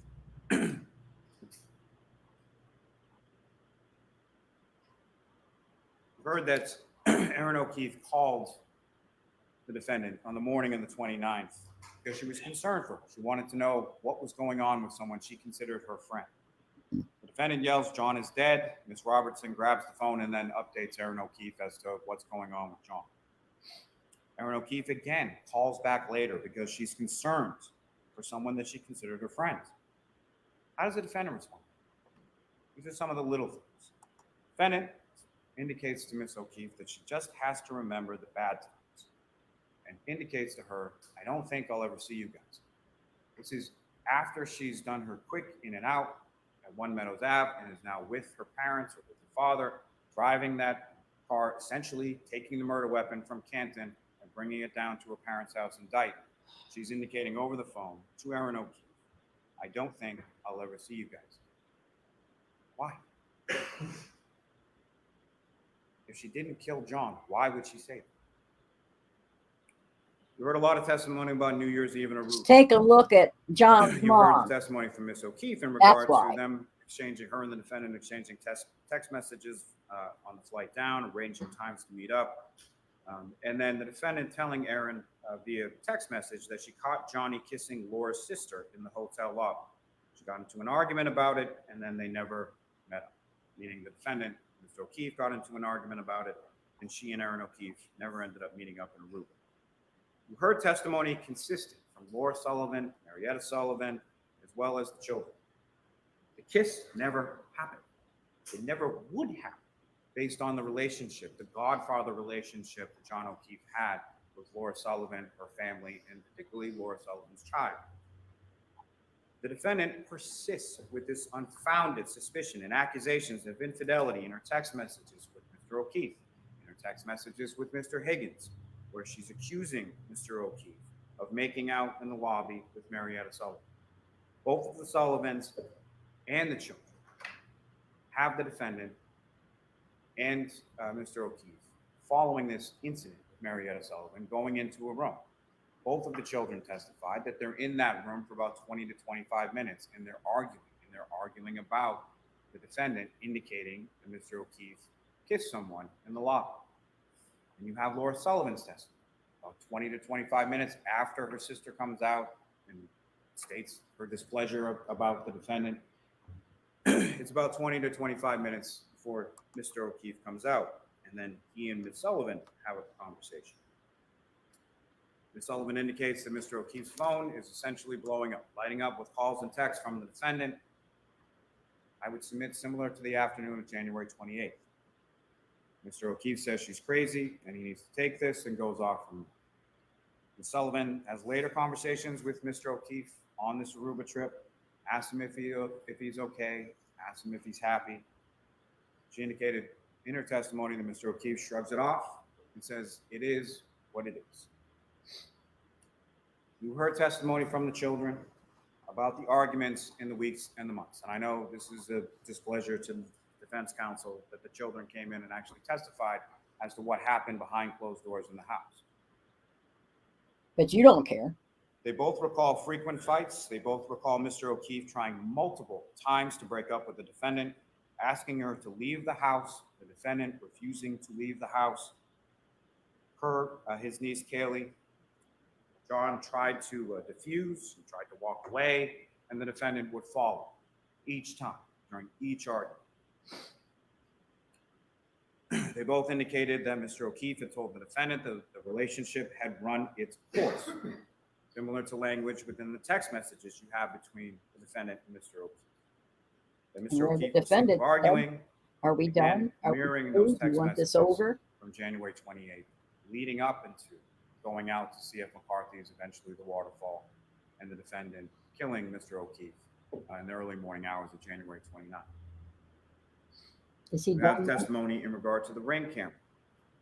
Is he done yet? Kaylee indicated in her testimony that John had had that for about a year. So during the course of 2 years or so of the relationship with the defendant, he got it while he was dating the defendant. The defendant had the security code to the garage. Neither of the kids had access to the camera. Trooper Garino checked the laptop and the desktop that were left after the defendant did the quick cleanup upstairs with the father, upstairs in the home. Neither of those devices had access to the ring cameras. John had access on his phone. The defendant indicates, if you recall, in some of those text messages in regard to the romantic kiss that she placed on Mr. Higgins earlier on January, whatever it was, during the Patriots. Mr. Higgins and Mr. Jackson was indicating weren't very good friends with Mr. O'Keefe, but had been invited over to his home for a Patriots game, at which time the defendant escorted Mr. Higgins out of the garage and placed a romantic kiss on him. But during those text messages, when they're talking about that, if you recall, the defendant is saying something or joking about something that Mr. O'Keefe had been looking at the videos and had been asking her if there was something going on with her and Mr. Higgins. And what was her response to that? I know where the cameras are. So There are only 2 videos missing from that ring system. One being the defendant getting to Mr. O'Keefe's house after murdering him, and the other when the defendant is showing Ms. McCabe and Ms. Roberts the broken taillight, both of which, both Ms. McCabe and Ms. Roberts testified as having occurred. No video of it. The variety of stories that the defendant tells on the morning of January 29th. There were text messages and voicemails from the defendant to Mr. O'Keefe, 53 phone calls from 12:33 a.m. to 6:03 a.m. 0 phone calls to 911. The defendant calls Katie Camerano. The defendant calls her parents at 1:18 in the morning, 4:38 in the morning, 4:42 in the morning. The call then from Kaylee's phone to Ms. McCabe, because the defendant didn't have Ms. McCabe's phone number. Both Kaylee and Ms. McCabe indicate that the defendant initially indicates or says that she got into a fight with Mr. O'Keefe and left him at the waterfall. From this information, Ms. McCabe then testifies she starts to call her Julie Albert, because Chris Albert, Julie Albert, they live close by the waterfall. Maybe that's where he went. As the phone is ringing, this is a phone call that both Mr. Albert and Ms. McCabe testify was never answered. As the phone is ringing, her husband Matthew McCabe reminds her that they saw the defendant and Mr. O'Keefe and the car outside of 34 Fairview. So she hangs up. During this call, or during these subsequent calls, the defendant indicates to Ms. McCabe, maybe I hit him, did I hit him? She then calls Ms. Roberts at 5 a.m. on the dot, indicates John's dead, hangs up the phone, calls back a minute later, indicates that Mr. O'Keefe was now hit by a plow and that he's dead. And then indicates further that she's drunk and doesn't remember. She tells Ms. McCabe about the cracked tail light before they even get in the vehicle and go anywhere, as you recall the testimony of Matthew McCabe, indicating that he had some concerns about them driving around in a vehicle with a damaged tail light in the middle of a blizzard. Ms. Roberts' testimony that she saw the broken tail light in the driveway at Ms. McCabe's house, and that it was consistent with what she observed in the photographs that were shown to her of it later in the Sally Port at the Canton Police Department garage when the search warrant is executed on February 1st. You have the text messages between the defendant and Lord Sullivan. Is from it 5 January minutes 29th, yet? in which the defendant indicates to Lord Sullivan that John is dead, indicates that we found him in the snow at 5 a.m. And every indication is that he was found in the snow by defendant, Ms. McCabe, Ms. Roberts, around 6 a.m. So 5 a.m. would be about an hour before. 5 a.m. would be between that time where the defendant is unaccounted for, heading in the direction of 34 Fairview Road, 5:18 and 5:35. Little things. The defendant asked Ms. McCabe to Google how long to die in the cold. She did so at 6:23 and 6:24 in the morning. You have the testimony of Ms. Hyde and Mr. Whitford as to SQLite databases, P-list databases, Knowledge C databases, state DB tabs, as far as all of them. Also from Trooper Garino as well. These searches were unequivocally done at 6:23, 6:24 in the morning, and not at 2:27 and 40 seconds in the morning. They were not deleted by a user. That is not what deleted means. Frankly, Mr. Green, the last question that I asked Mr. Green is, was he aware that Cellbrite, and by Cellbrite, the person who designed that being Mr. Whiffen, had to alter exactly how their software worked because of people like Mr. Green misinterpreting the data as he did in this case. And what did Mr. Green say? Yes. you don't see what you think you see. But those questions, as far as Gaslighting. how long to die in the cold, I would submit mirror the questions that the defendant asked firefighter Whitley in the back of the ambulance, if you recall those. She asked firefighter Whitley how long to die in the cold without a jacket. She knew how Mr. O'Keefe was dressed. She knew when she left him to die in the cold how he was dressed. The defendant made statements to firefighter Becker that the last time that she saw Mr. O'Keefe, they were in an argument. Again, back of the same ambulance as firefighter Whitley. You have testimony from firefighter Woodbury. Same kind of questions. If Mr. O'Keefe could be alive without a jacket. You have the testimony from each of these firefighters as to sort of the vacillating emotional state of the defendant that morning. She was in What shock. you have in the testimony from firefighter Woodbury is that despite all that, there were no tears that he observed from the defendant at that time. What each of those first responders indicate is that the defendant repeatedly stated, is he dead? Is he dead? Not, is he okay? Is he going to be okay? How is he? Any sort of questions about the medical condition. Is he dead? That phraseology repeated over and over again. And when you take into juxtaposition that phraseology, text to Laura Sullivan, found him in the snow at 5 a.m. The unaccounted for time heading in the direction of 34 Fairview Road, 5:18 to 5:35. The repeated questioning of firefighter Whitley, firefighter Woodbury, asking Ms. McCabe to look up those things in her phone. She's looking for confirmation, is what she's looking for when she asks over and over again, is he dead? Is he dead? Is he dead? You have the testimony that you heard from Ms. McCabe and Ms. Roberts. I say them together because as far as these two women were concerned, they did not know each other really at all. The only time, as they both testified to, that they had ever spent appreciably together prior to January 29, 2022 is when Mr. O'Keefe nicely took them out for sneakers because he had some sort of deal at a Reeboks outlet or something like that to sort of try to pay them back for the help that they provided him and the children. Jennifer with respect to the niece, and Kerry with respect to the nephew. But they're both contacted by the defendant in the early morning of January 29th. As Ms. McCabe testified, John was my friend. I love John. He was an amazing guy. At the waterfall, Mr. Albert said going home to have a drink with his son, Brian Jr., if anyone wants to come. Open invitation to the table.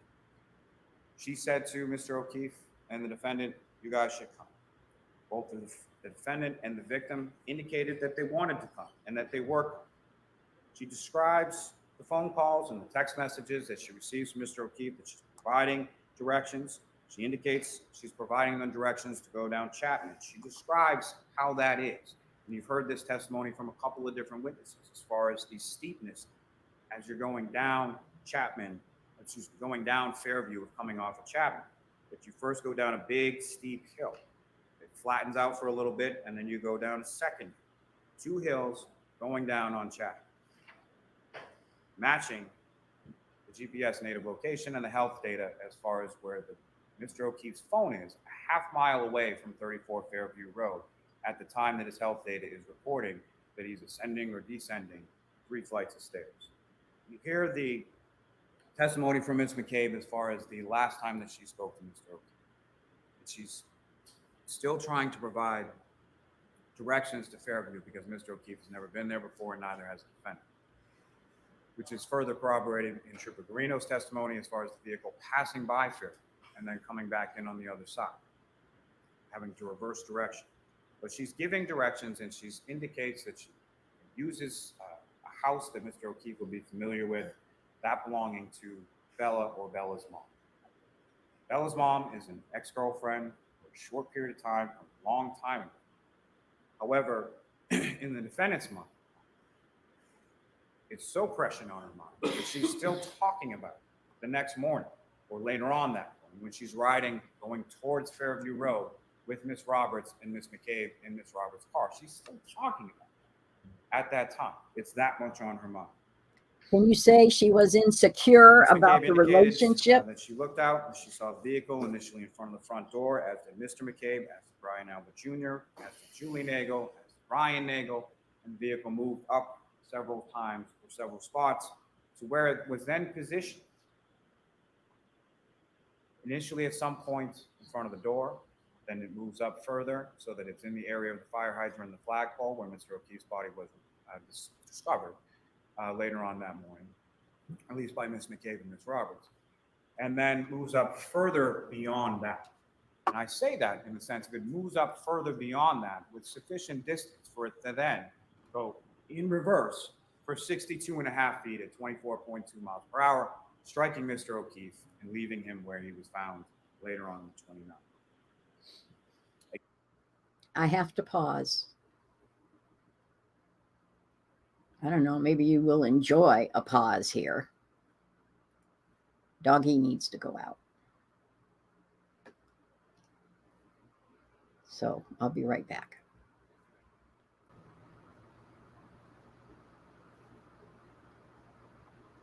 Okay, we're back. We are recording again. All right, let's go back into this.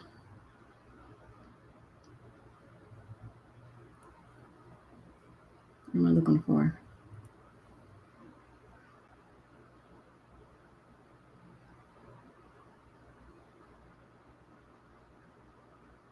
Okay, I have no idea what that's about.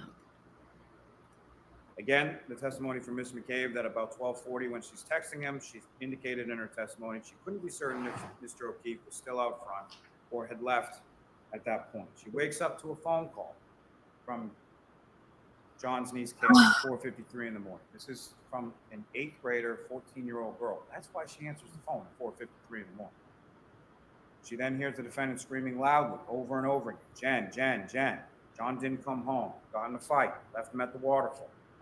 The variations, different iterations of that story as it evolves and changes over the course of that morning. Ms. McCabe then indicates to the defendant, we saw you outside of my sister's house. Then she starts yelling, Jen, Jen, did I hit him? Could I hit him? Then they start discussing, or the defendant brings up her cracked tail. Then both Ms. McCabe and Mr. McCabe hear the defendant screaming outside of their home at about 5 o'clock in the morning, shortly after 5 o'clock. They go to Mr. O'Keefe's house. And both Ms. McCabe and Ms. Roberts indicates, and you heard this testimony from a number of different friends and family. Yeah. Mr. O'Keefe, that he had a rule, pretty strict rule in his house as far as you take your shoes off when you come in the house. So what did Ms. McCabe and Ms. Roberts both do when they're entering in that house on January 29th? They take off their boots, they get out in the snow, they take off their boots in the mudroom, and then they walk in. What did they both indicate that the defendant did that morning when she came back to the house? Walked right in with the shoes. Because she was thinking of John, not her shoes. It's after the defendants arrived back at One Meadows Ave, after her phone is reconnected with Mr. O'Keefe's Wi-Fi, when you can hear the footsteps. Part of that may be in the garage, part of that might be in the house. Why is it that the defendant has no issue with wearing shoes in the house when Mr. O'Keefe has that strict rule? Because she knows where he is. She knows it's not an issue. He's not coming home because she hit him with her SUV and she left him in the snow. Ms. Roberts and Ms. McCabe frantically sort of running around the house looking for Mr. O'Keefe. Defendant's not. They then get in the vehicle. They drive back towards Fairview Road. And again, the defendant from the back seat of the vehicle immediately sees the defendant, starts pulling and kicking on the door, and runs in sort of a beeline straight over to where Mr. O'Keefe is laying on the front lawn.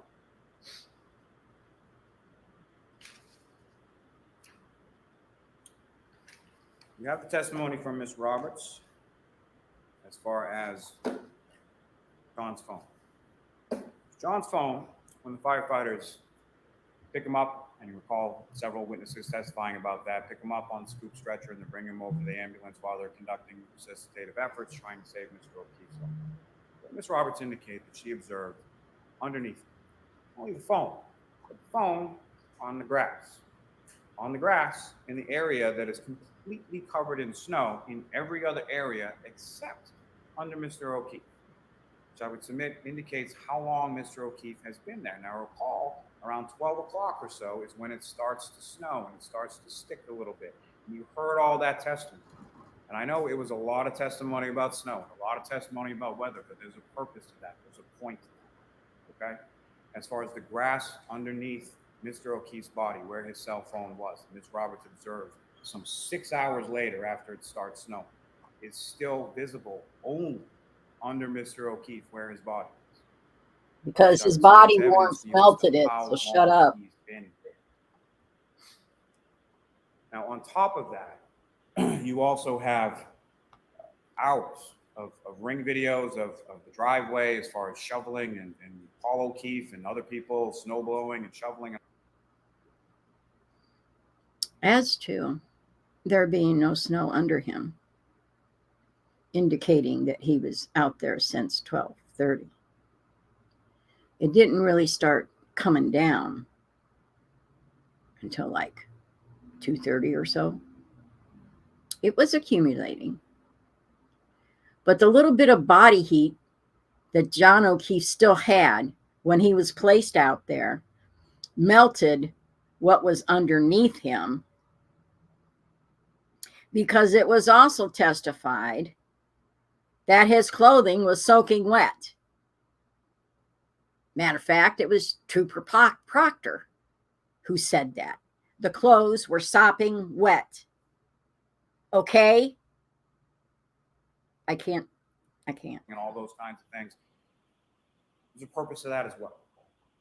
If you look at those, if you look at the video of the defendant crashing into Mr. O'Keefe's vehicle at a speed of anywhere from 0 to 5, which even Dr. Wolf would indicate would not cause the damage to the taillight that was observed in this case.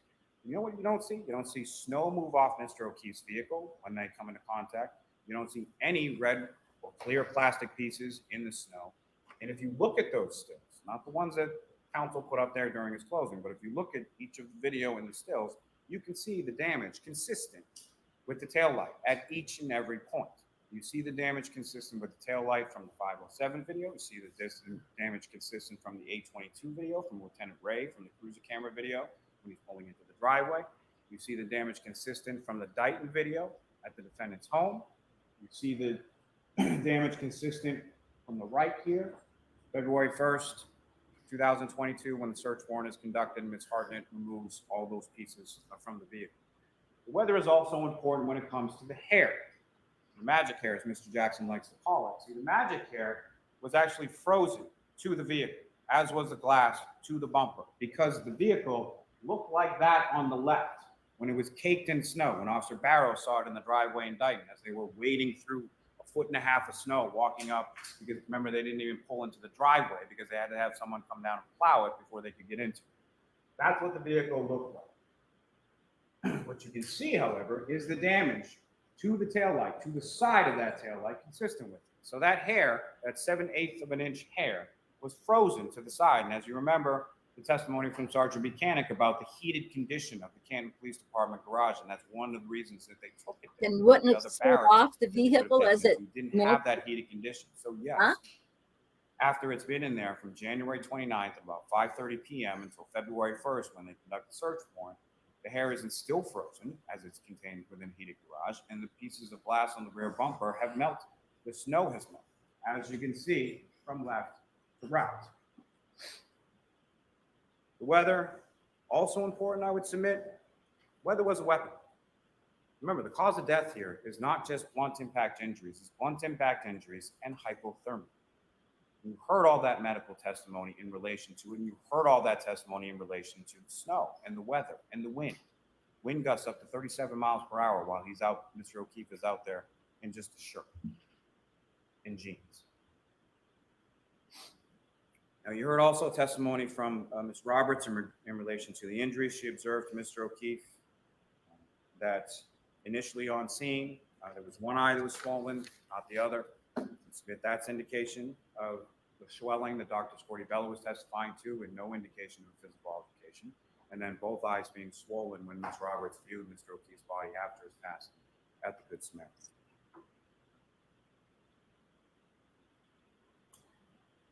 Submit that all the testimony tells you the same consistent account, internally, externally, from civilian testimony to investigator testimony to medical testimony to forensic testimony to the reconstruction testimony. You have the testimony from Ms. McCabe and Ms. Roberts that they couldn't see Mr. O'Keefe at Fairview when they initially pulled up. You can see that from Officer Saraf's cruiser. You have Mr. O'Keefe being covered in snow from the storm. You know where Mr. O'Keefe's body was. It's clearly visible on the cruiser camera from Officer Saraf. You have the testimony from each of the responding officers, anywhere from 5 to 12 feet off the roadway, and from the civilians as well. Ms. McCabe, Ms. Roberts, Officer Mullaney has 6 inches of snow on Mr. O'Keefe when he first sees him. Firefighter Kelly says that he couldn't even see Mr. O'Keefe until he was 5 feet away in the darkness, in the snow, in the blizzard conditions. There's no footprints around the body. There's no drag marks around the body. There's no evidence of anything in relation to Brian Albert and Brian Higgins. Brian Albert and Brian Higgins spent January 28, 2022, traveling to New York City to go to a funeral for another police officer, for another department, who they didn't even know. Oh, how wonderful. Traveled all the way down to New York and then came back before the blizzard, only to come back from that to go out drinking, to come back to Mr. Albert's house, to then murder another police officer who they did know, who worked for the same department as them. And then criminal mastermind genius that Brian Albert is, 28 years on the Boston Police Department, he's then going to just leave Mr. O'Keefe's body on his front lawn? Really? That's the conspiracy? What evidence do you have of that? You have statements that the defendant made to Sergeant Buchanan on January 29th. She was willing to speak, but didn't want to give too much detail. Conversational tone throughout. She indicated that the night before, they had gotten into an argument, something about what was fed to the children, nothing about the detailed arguments and incessant phone calls and everything else that you saw from the defendant and Mr. O'Keefe's phone on the 28th. She indicated that she got to C.F. McCarthy's around 9 p.m., started drinking vodka sodas. The men were drinking beers. When asked where she parked her vehicle, she said she parked on Washington Street across from C.F. McCarthy's, facing northbound on the side, same side as Waterfall. Same testimony that you heard from Ms. Kolakithis, observing the defendant going over to her vehicle, getting in the driver's seat, and the victim, Mr. O'Keefe, getting into the passenger's seat. She said they left the Waterfall, were invited to her residence. She drove her and John to the location in Canton. She dropped Mr. O'Keefe off, did not see him walk into the home. She, being the defendant, stated she made a three-point turn and then left. When asked about the damage to her vehicle, she indicated to the troopers, "I don't know, it happened last night."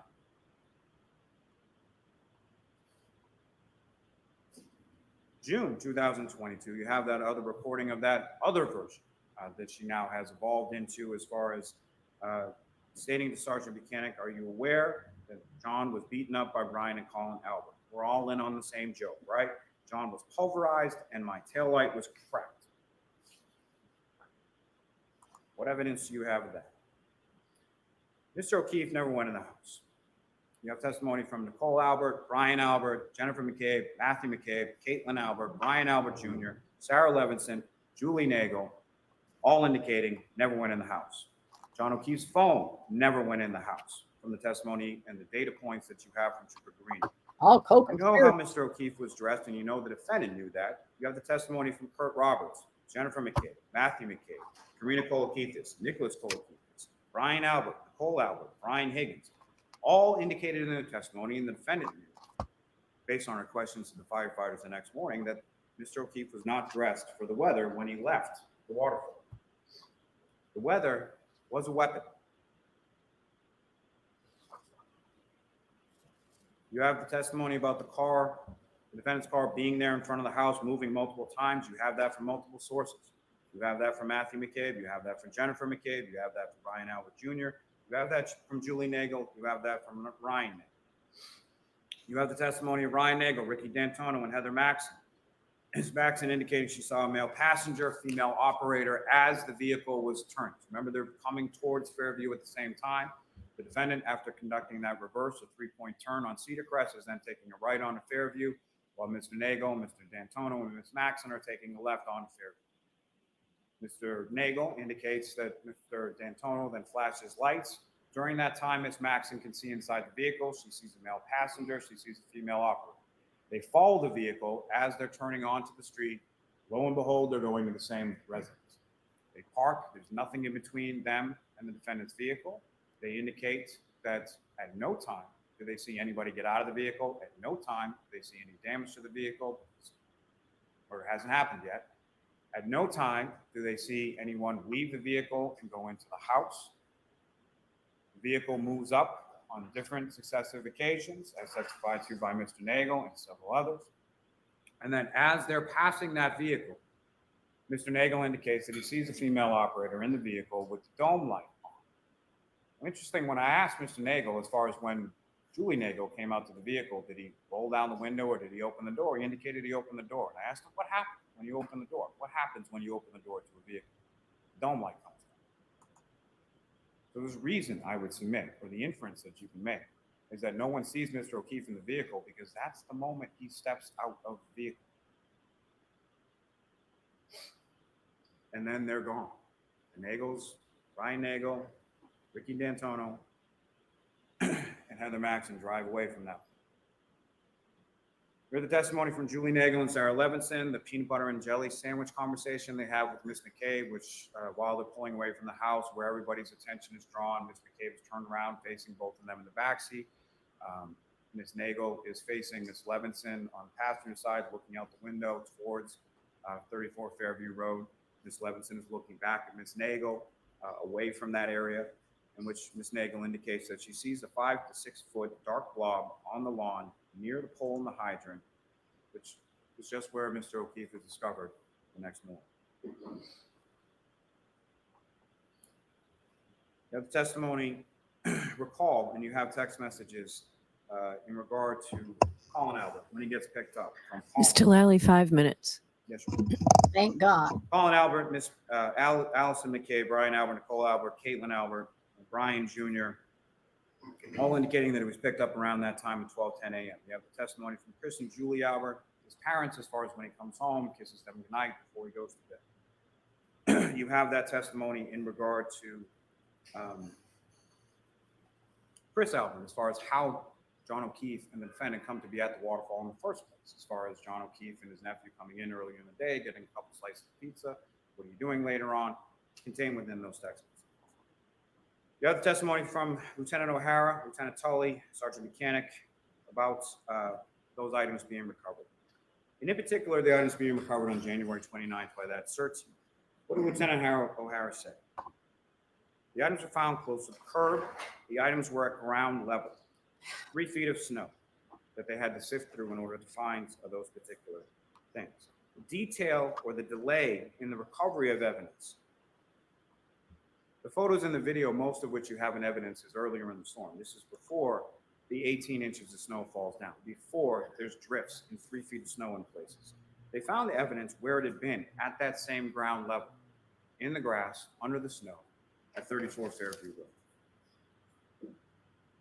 We heard all of the medical testimony, which I would submit is consistent, from firefighter Formati to Dr. Rice. We've heard testimony regarding the defendant's blood alcohol concentration for Dr. Fowler and Nick Roberts, 93 milligrams per deciliter, 0.07 to 0.08% at 9:08 in the morning.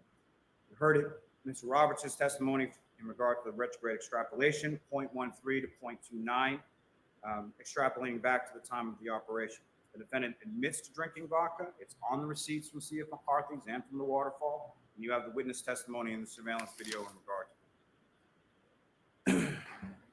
The forensic testimony that you have. In regard to the medical testimony, you have the sort of pattern abrasions, the clear plastic that's recovered by Lieutenant O'Hara and Lieutenant Tully on January 29th. The clear plastic that has the dimples on it. No one, not Trooper Paul, not anyone, at any point in time, ever said that Mr. O'Keefe's arm was out like this at the time that he struck and that he did a pirouette and then flew 30 feet in the He air. sat there and did 12 this. inches of abrasions that the doctors were, the biomechanical people were talking about yesterday. 12 inches and then 6 inches for the tail end is easily solved by this. And the dimples on his arm are, that I would submit, are consistent with the dimples on the tail light covered piece, are right around this area of the elbow. You have Now he's the forensic person. testimony in regard to forensics, as far as Mr. Porto, Mr. Bradford. John O'Keefe's DNA is on that tail light house, on the house. His DNA is there to the exclusion as well of Sergeant Mechanic and Trooper Brock. Mr. O'Keefe's DNA is on the exterior of the broken drinking glass. Mr. O'Keefe's DNA He was is only holding it. Mr. O'Keefe's DNA is Jeez. on his clothing and his fingernails, consistent with Dr. Scortibello's testimony that there is no evidence of a fight or an altercation. There's no one else's DNA under his fingernails. There's no one else's DNA on his clothing. We have no. testimony from Ms. Hartman, Trooper Paul, as regard to the damage that they observed. There was dents, +2 on scratches, stuff. 7/8 of an inch hair. You have the testimony from Ms. You're Chark in lying. regard to the mitochondrial DNA profile from that hair being consistent with the DNA profile of Mr. O'Keefe. You have the testimony from Ms. Valier and Ms. Hanley in regard to the microscopic pieces, 1/16 of an inch by 1/16. You have 1 minute, Mr. Lally. Wrap it up. Yes, sir. All consistent with pieces of taillight that are found within his clothing.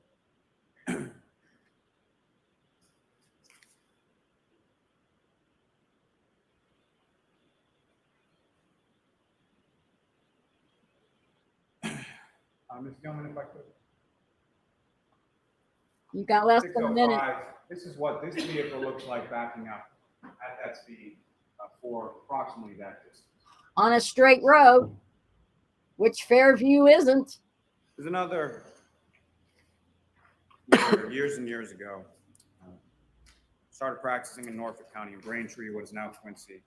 eventually became a far smarter man than myself, eventually became President of the United States. His name was John F. And whatever may be our wishes, our inclinations, or the dictates of our passions, they cannot alter the state of the facts and the evidence. What the constellation of the facts and the evidence ineluctably demonstrate here is that the defendant drove her vehicle in reverse for 24.2 miles per hour for 62.5 feet, struck Mr. O'Keefe, causing those catastrophic head injuries, leaving him incapacitated and freezing to death. Mr. Lally, I have to stop you. You've gone over. I literally have one sentence. One sentence I'll give you. From that facts and that evidence, I would submit ineluctably demonstrates her guilt on each of the indictments before you, and I would ask that you find this. Thank you. All right, thank you.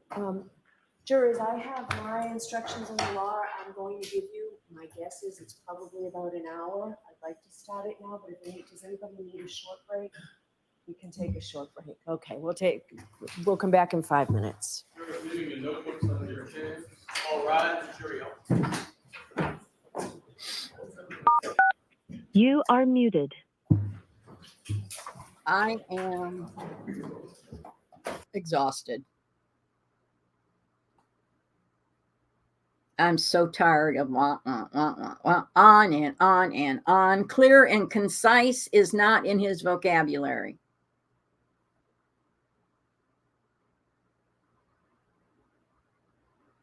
I'm also disgusted how much the O'Keefes still believe every word he's saying.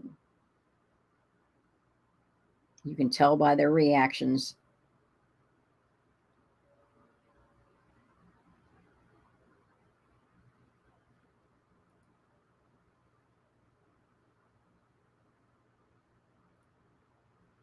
Ignore any instruction before you do.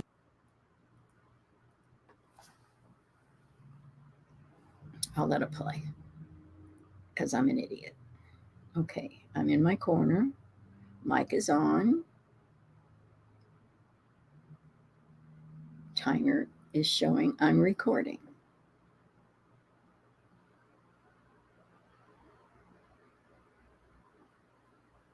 It should be coming down here any second. I am so tired of this. I need a vacation.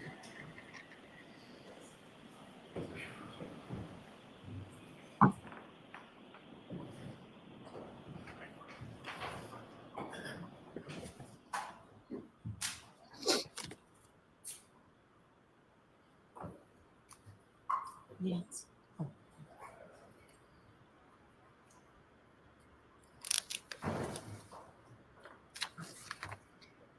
My time is 2:26.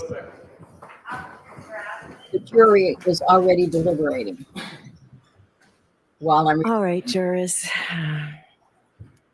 Thank you for serving on this jury and for being so attentive. You'll soon deliberate for the purposes of reaching a verdict in this case. But before you do that, it's my responsibility to give you instructions concerning the law.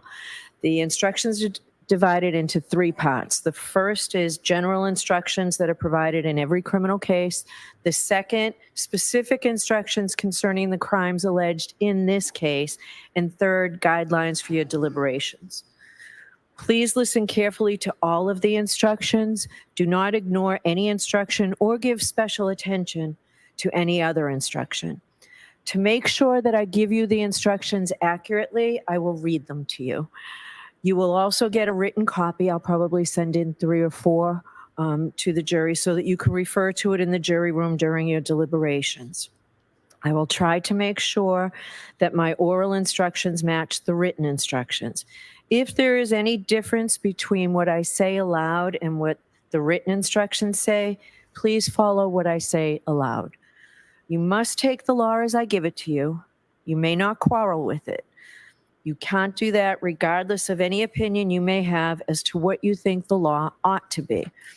What the lawyers or witnesses may say or suggest about the law is not necessarily the law.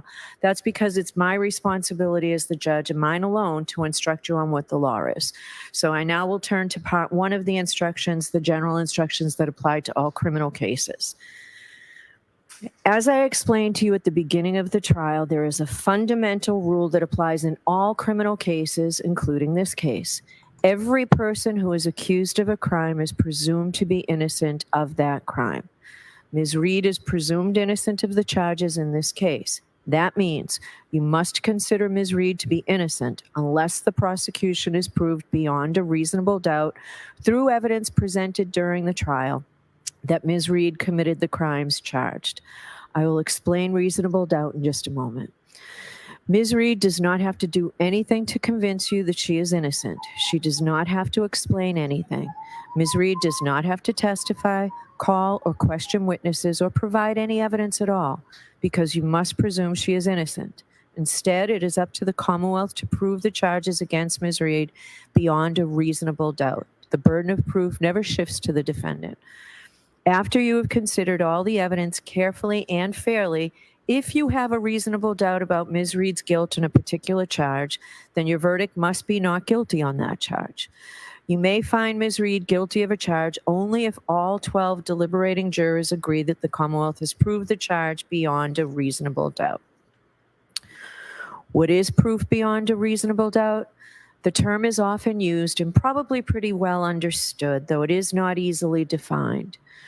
Proof beyond a reasonable doubt does not mean proof beyond all possible doubt, for everything in the lives of human beings is open to some possible or imaginary doubt. A charge is proved beyond a reasonable doubt if, after you have compared and considered all the evidence, you have in your minds an abiding conviction to a moral certainty that the charge is true. When we refer to moral certainty, we mean the highest degree of certainty possible in matters relating to human affairs, based solely on the evidence that has been put before you in this case. I have told you that every person is presumed to be innocent unless and until he or she is proved guilty, and that the burden of proof is on the Commonwealth.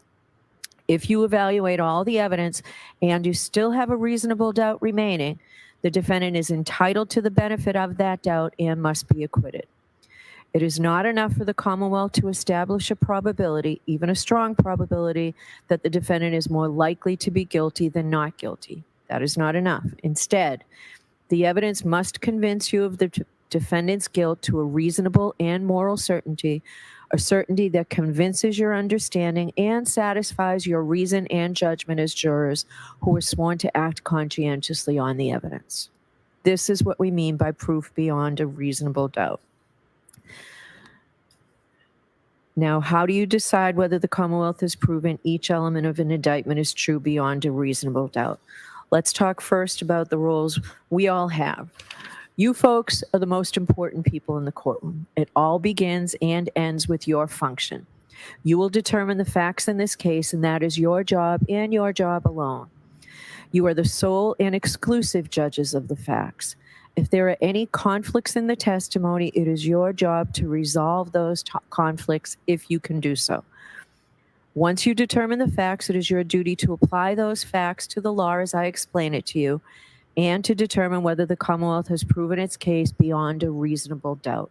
You must determine the facts solely and entirely on the evidence as you have heard it and seen it in this courtroom and on nothing else.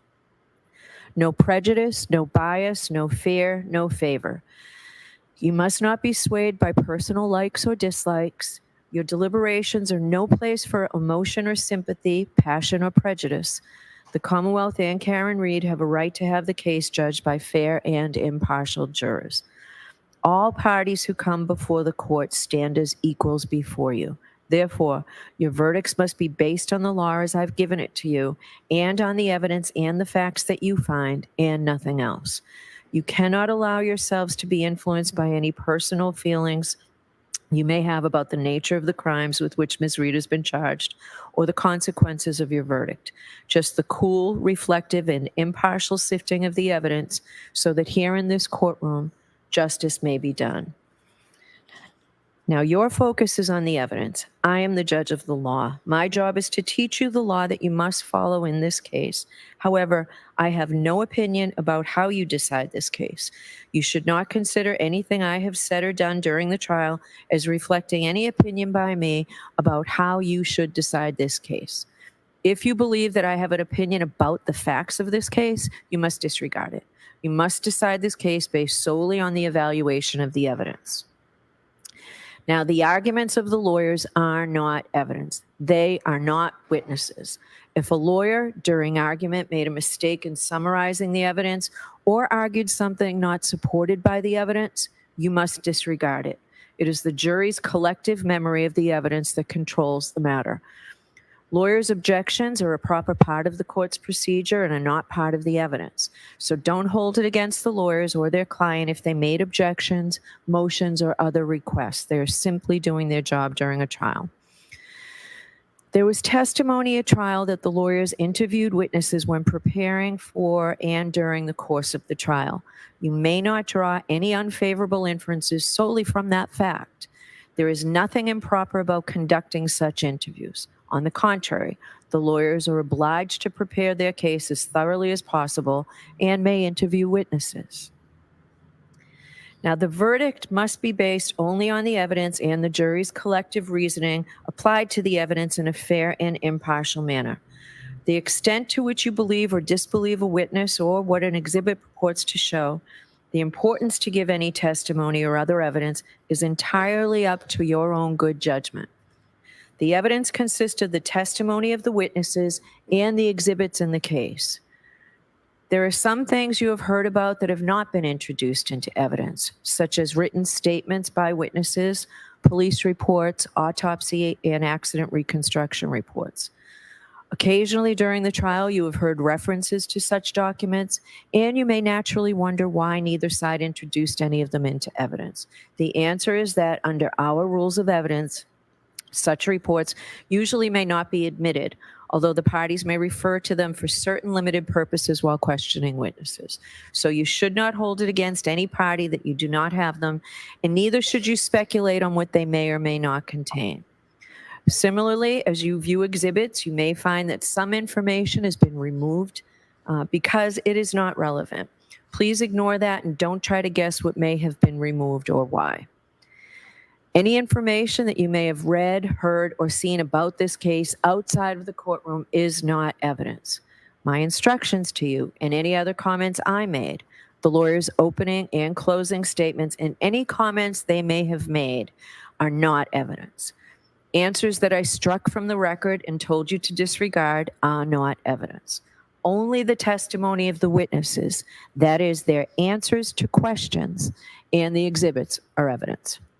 It is important to remind you folks that the verdict cannot be based on emotional reaction or sympathy for any person or side of this case. Certain of the testimony and exhibits may have provoked an emotional reaction in all of us. You may feel sympathy for the family of Mr. O'Keefe, and you may feel sympathy for the defendant as she sits here in this courtroom. But your job is to decide the case without bias, fear, sympathy, or favor, to view the evidence with a certain clinical detachment, and to decide the case based solely on the evidence and the application of the law to that evidence. I have allowed you to take notes during the trial, and you may refer to those notes during your deliberations. But remember, they are not evidence or a substitute for the evidence and your recollection. They are for your personal use. Please do not share them with other jurors. Consider the evidence as a whole. Do not make up your mind about what the verdict should be until after you've gone to the jury room to decide the case and you and your fellow jurors have discussed the evidence. Please keep an open mind until then. You'll remember that we took a view in this case. The purpose of the view was to help you better understand the evidence that you heard during the trial and to help you appreciate the locations and their surroundings. Your responsibility in the view was to see the places, observe them carefully, and remember what you saw. The view is part of this case. You may use and consider the observations that you made while on the view in your deliberations in reaching a verdict. The same is true about the demonstration we saw from the witness stand. The demonstration was done simply to help you understand the evidence, and you may consider it in your deliberations. It is the jury's job to earnestly seek the truth of the matter. In doing that, the jury must decide questions of credibility and reliability. The jury must decide how truthful or reliable or convincing any part of the evidence is. In deciding questions of credibility and reliability, you may rely on your common sense and reasoning powers and your life experiences. Consider a witness's testimony in the context of all the other evidence, not in isolation. You may consider the demeanor, candor, and appearance of the witness in testifying. Who was the witness? What relationship did they have to the case or to the other witnesses or the parties? Did the witness have any bias, reason, or motive to give false or shaded testimony? If so, you may consider that bias or motive in your deliberations and ultimately as to whether or not it impacts the credibility of the witness and the assessment of the evidence presented. Is the witness someone likely to give an honest and impartial account? Consider not just whether the witness was honest, but also whether the witness's testimony was accurate and reliable or honestly mistaken. A prior statement by a witness, if inconsistent with his or her trial testimony in any way, may be considered on the witness's credibility and reliability, and only for that purpose. Now, you've heard some evidence suggesting that the Commonwealth did not conduct certain scientific tests or otherwise follow standard procedure during the police investigation. This is a factor you may consider in evaluating the evidence presented in this case. With respect to this factor, you should consider 3 questions. First, whether the omitted tests or other actions were standard procedure or steps that would otherwise normally be taken under the circumstances. Second, whether the omitted test or actions could reasonably have been expected to lead to significant evidence of the defendant's guilt or innocence. And third, whether the evidence provides a reasonable and adequate explanation for the omission of the test or other actions. If you find that any omissions in the investigation were significant and not adequately explained, you may consider whether the omissions tend to affect the quality, reliability, or credibility of the evidence presented by the Commonwealth. All of these considerations involve factual determinations that are entirely up to you, and you are free to give this matter whatever weight, if any, you deem appropriate based on all the circumstances. Now, during the trial, I gave you some limiting instructions on how you were to consider some of the evidence you heard, and importantly, how you are not to consider the evidence. I am going to summarize those limiting instructions here. Ms. Reed is not charged with committing any crime other than the charges contained in the indictments. You have heard evidence about interactions that Ms. Reed had with Mr. O'Keefe and other witnesses in Aruba. The evidence was admitted solely for your consideration as evidence of the nature of the defendant's relationship with Mr. O'Keefe and whether it goes to her knowledge or intent or motive on January 29th, 2022. You may not consider that evidence as proof that she has a criminal personality or bad character. You may not take the defendant's prior acts as a substitute for proof that the defendant committed the crimes charged here, or to conclude that if she committed the acts in Aruba, she must also have committed the offenses with which she is charged here. You can only use the evidence for the limited purpose of how it goes to the defendant's state of mind, motive, and nature of her relationship with John O'Keefe. Before you consider any electronic communication in your deliberations, you must first find that it is more likely true than not that the persons who authored them were, in fact, John O'Keefe, the defendant, or the witnesses who testified about their communication with John O'Keefe and or the defendant. If you do not find it is more likely true than not that John O'Keefe, Karen Reed, or the witnesses who testified here before you were the persons who authored or transmitted the electronic communications, then you may not consider the electronic communications in deciding the case. Now, the Commonwealth has introduced photographs into evidence. The photographs may be graphic and unpleasant. As I told you when you first saw them, your verdict must not in any way be influenced by the fact that these photographs may be graphic or unpleasant. The defendant is entitled to a verdict based solely on the evidence and not one based on pity or sympathy. Consider a photograph only as it may show a medical condition, the nature of the injuries, or the details of the incident itself. You've heard evidence of statements made by John O'Keefe. These statements were admitted only for a limited purpose of establishing John O'Keefe's state of mind. You are not to consider this testimony as proof that the defendant has bad character or propensity to commit crimes.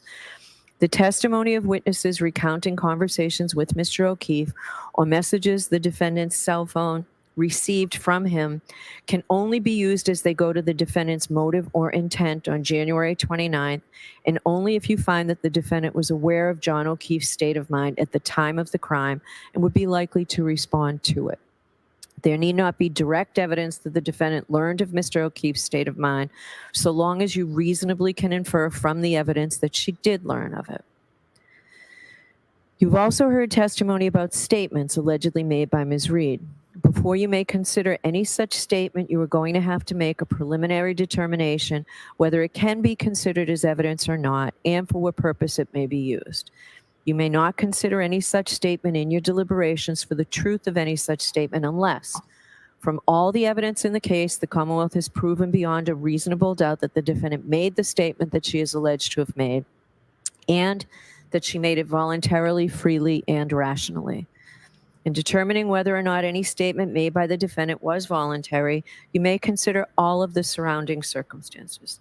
You may consider any evidence that you have heard about the defendant's physical and mental condition, her intelligence, age, education, and experience. Your decision does not turn on any one factor. You must consider the totality of the circumstances. Some testimony came from witnesses who saw or heard something. Some witnesses also told you about opinions or conclusions they reached based on some special training or experience. But special training or experience does not necessarily make the witness's testimony any more believable or important than any other evidence. So you should consider the same questions about witness testimony that I mentioned earlier, including any bias or motive these opinion witnesses may have had to testify in a certain way. You may also consider the witness's level of experience and training, and whether they base their opinions on the facts that you find to be true. There were hypothetical questions asked of some of these witnesses. You may give whatever weight you deem appropriate to the opinion based on the hypothetical, but only if, after careful consideration, you find that all the assumed facts are true. Remember that witnesses, even those with special training or experience, do not decide cases. Juries do. It is up to you whether to accept or reject, in whole or in part, any opinion or conclusion that a witness offered during the trial. Now, you have the same powers with respect to the exhibits that you have and the testimony of the witnesses. Look them over and decide the weight, that is the value they deserve to receive in helping you resolve the case as you make your ultimate judgment about whether the Commonwealth has proved its case beyond a reasonable doubt. You do not have to believe something simply because it is written on a piece of paper or appears in a photograph. You are not, of course, required to disbelieve it because it appears there. You decide whether to believe what the exhibit purports to show and how much weight, if any, you give each exhibit. Now, you've heard me talk about the sources of evidence in this case. Those are the tools that we have to decide the case. Now, with the evidence in mind, what can you do with it? As jurors, you may bring to bear all your knowledge and experience. You don't check your common sense at the door to the jury room. Just the reverse. I instruct you to use your common sense. Give the evidence a reasonable and fair construction in the light of your common knowledge and experience. In determining the facts in this case, you may draw reasonable inferences from the evidence that you believe, because you are entitled to rely upon both direct and indirect or circumstantial evidence. Direct evidence is evidence of what a witness claims to have seen or heard or touched or somehow perceived with their own senses. Circumstantial evidence exists where a witness does not testify directly to the fact that is sought to be proven, but you are provided with evidence of other facts and then asked to draw reasonable inferences from them about the fact that is sought to be proved. Such inferences may be considered with all of the other evidence in reaching your verdict. circumstantial evidence is competent to establish guilt beyond a reasonable doubt. Now, what do I mean by an inference? An inference is a logical deduction or conclusion that you may, but are not required to draw from evidence that you have accepted as believable. Inferences are little steps in reasoning, steps in which you take some known information, apply your experience in life to it, and then draw a conclusion. Sometimes you can draw more than one inference. You have to decide which inferences are reasonable and decide which seems more reasonable to you. Remember, when you are dealing with inferences, you never have to infer anything. You may, but do not have to draw any inferences whatsoever. An inference drawn from circumstantial evidence need not be necessary or inescapable, but any inference which you do draw must be reasonable and possible. It must be logical. It must be a natural one, which is not too remote in the ordinary course of events. You may not guess. You may not speculate. You may not engage in surmise. You should not pile inference upon inference until the pile gets so high that it tips over logically, or the chain gets so weak that it doesn't hold together anymore. When you run through your inferences, check the starting point and the ending point to make sure that they're still reasonable. Further, when the evidence tends equally to give rise to either of two inconsistent propositions, the Commonwealth has established neither proposition. In order to convict the defendant, you must find that all the evidence and the reasonable inferences that you have drawn, taken together, prove that she is guilty beyond a reasonable doubt. Let me give you an example of an inference. Suppose that the issue you must decide is whether the U.S. Postal Service delivered the mail today.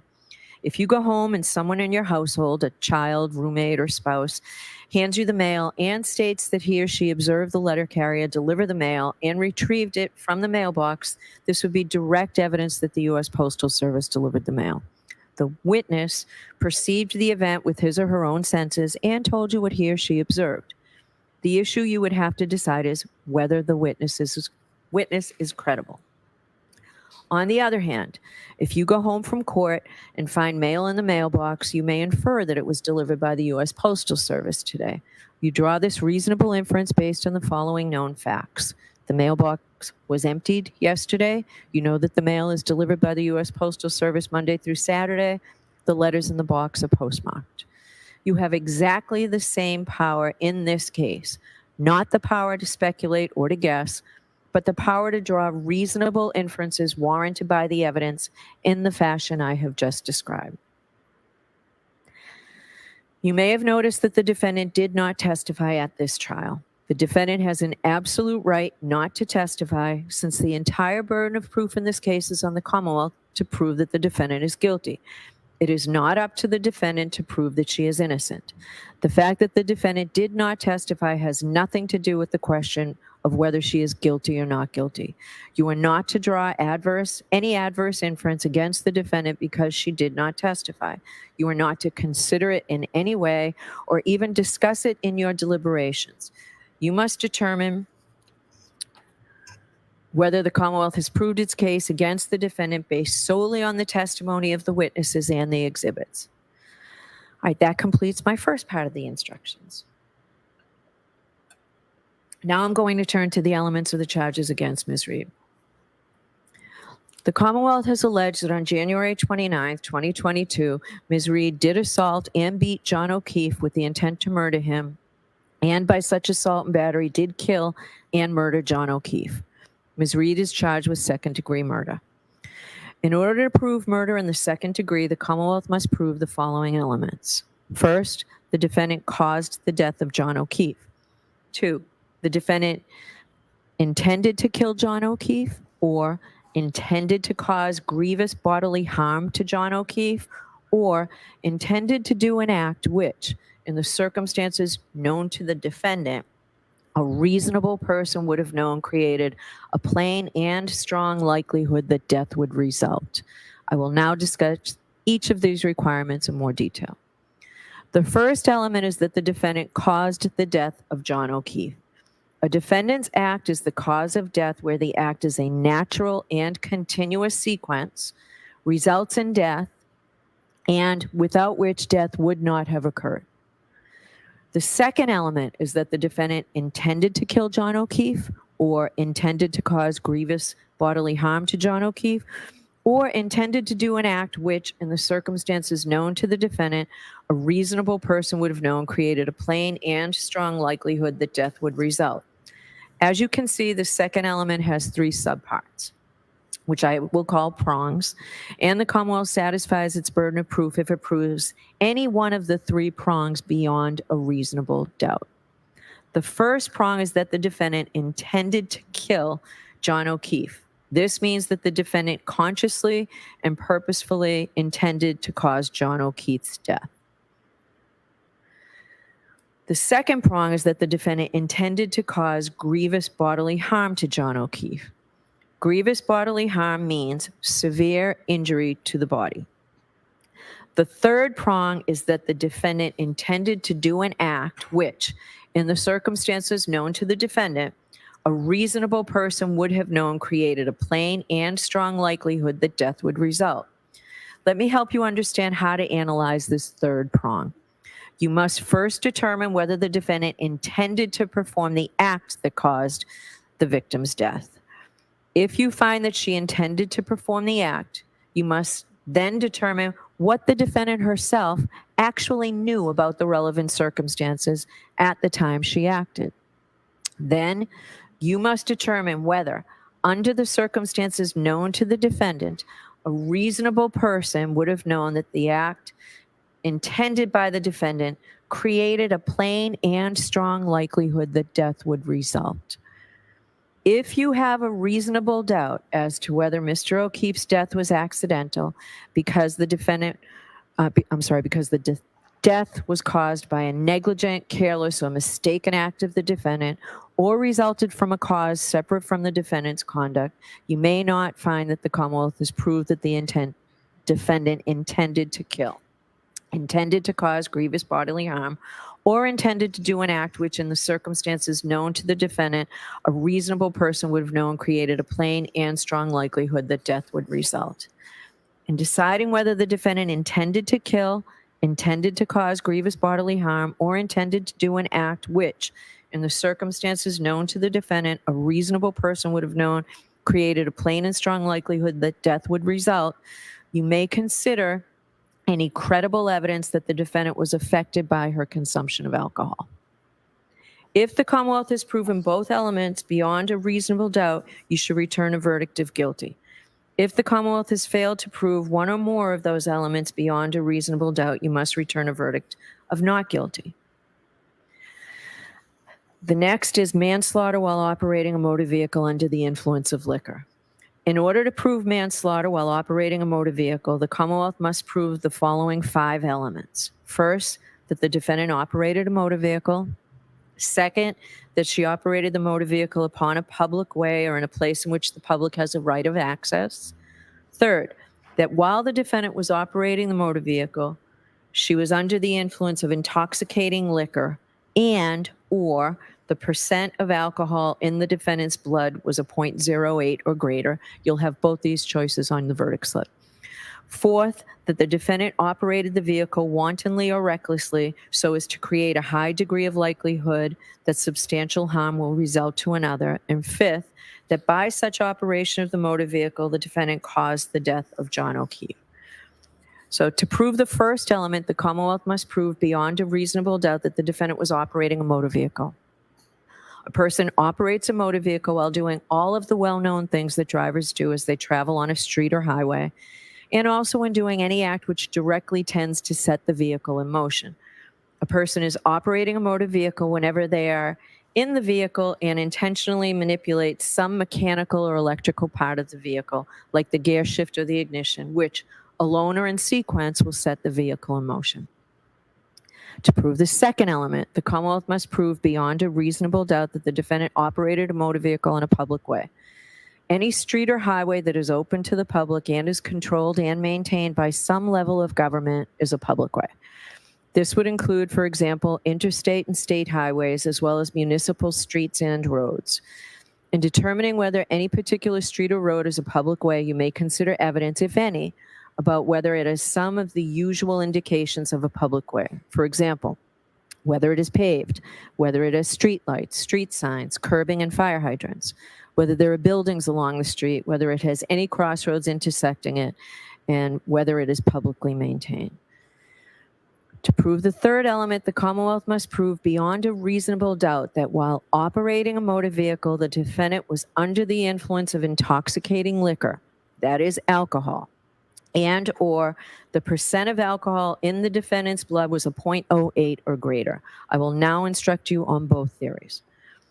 What does it mean to be under the influence of alcohol? It is not illegal to drive after consuming alcohol as long as the operator is not under the influence of alcohol. However, neither does someone have to be drunk to be under the influence of alcohol.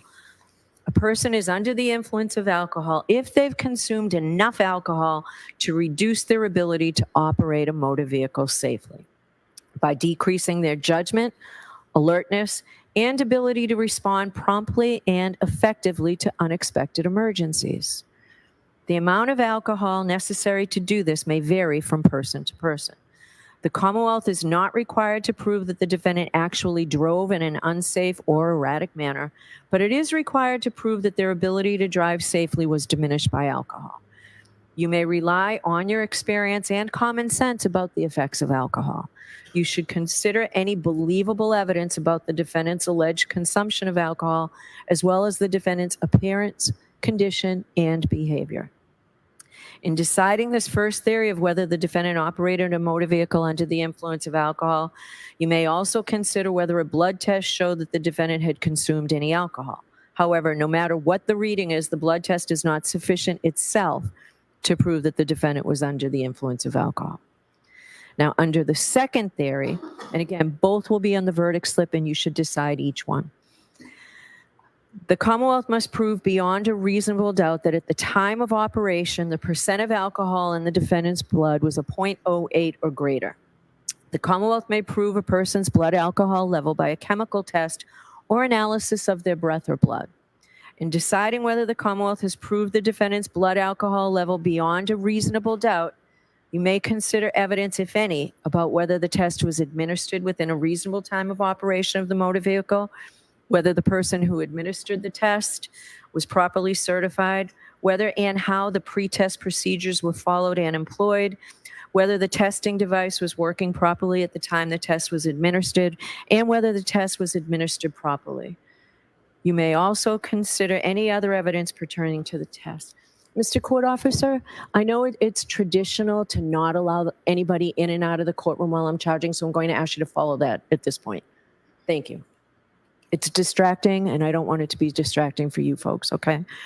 The fourth element that the Commonwealth must prove beyond a reasonable doubt is that the defendant operated the vehicle wantonly or recklessly.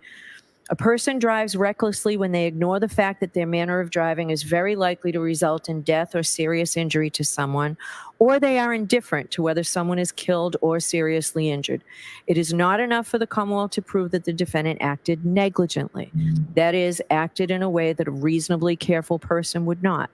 It must be shown that the defendant's actions went beyond mere negligence and amounted to recklessness. The defendant was reckless if she knew or should have known that such actions would pose a grave danger or death or serious injury to others, but chose, nevertheless, to run the risk and go ahead. Whenever I refer to the defendant's state of mind or her intent, you may consider any credible evidence that the defendant was affected by her consumption of alcohol. A defendant may have the requisite state of mind or intent even if she consumed alcohol, but you may consider such evidence in determining whether the Commonwealth has proved the element. Here, the defendant must have intended her acts in the sense that they were not accidental, but it is not necessary that the defendant intended or foresaw the consequences of those acts, as long as a reasonable person would know that they were so dangerous that death or serious injury would probably result. As such, the Commonwealth does not need to prove that the defendant intended to kill John O'Keefe. Rather, this is in the category of cases where public safety requires each driver, once they know what the situation is, to determine and to adhere to an objective standard of behavior.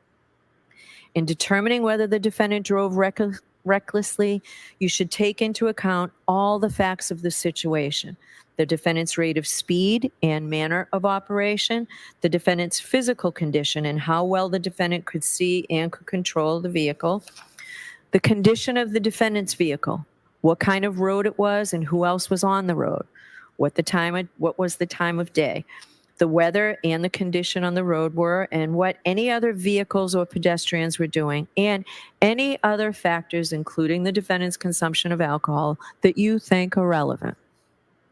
The fifth element that the Commonwealth must prove beyond a reasonable doubt is that the defendant, by her actions, caused the death of John O'Keefe. The defendant caused the death if her actions directly and substantially set in motion the entire chain of events that produced the death. A defendant's act is the cause of death where the act, in a natural and continuous sequence, results in death, and without which death would not have occurred. If the Commonwealth has proven all five elements beyond a reasonable doubt, you shall return a verdict of guilty. If the Commonwealth has failed to prove one or more of these elements beyond a reasonable doubt, you must return a verdict of not guilty. Now, the lesser offense of manslaughter while operating a motor vehicle under the influence of liquor includes the lesser offense of involuntary manslaughter. As a matter of law, the indictment that is before you, which charges the defendant with manslaughter while operating a motor vehicle under the influence of liquor, also charges her with the lesser included offense. The Commonwealth may prove the lesser included charge of involuntary manslaughter, even if it fails to prove the greater charge of manslaughter while operating a motor vehicle under the influence of liquor. So I will define involuntary manslaughter. To prove that the defendant is guilty of involuntary manslaughter because of wanton or reckless conduct, the Commonwealth must prove the following elements beyond a reasonable doubt. First, that the defendant caused John O'Keefe's death. Second, that the defendant intended the conduct that caused John O'Keefe's death. Third, that the defendant's conduct was wanton or reckless. I will now discuss each element in more detail. The first element is that the defendant caused the death of John O'Keefe. Remember, Ms. Reed caused John O'Keefe's death if her actions directly and substantially set in motion the entire chain of events that produced the death. A defendant's act is the cause of death where the act, in a natural and continuous sequence, results in death and without which death would not have occurred. The second element is that the defendant intended the conduct that caused the death. The Commonwealth is not required to prove the defendant intended to cause the death. You may consider any credible evidence that the defendant was affected by her consumption of alcohol. The third element is that the defendant's conduct was wanton or reckless. Wanton or reckless conduct is conduct that creates a high degree of likelihood that substantial harm will result to another. It is conduct involving a grave risk of harm to another person that a person undertakes with indifference or with disregard of the consequences of such conduct. Whether conduct is wanton or reckless depends either on what the defendant knew or how a reasonable person would have acted knowing what the defendant knew.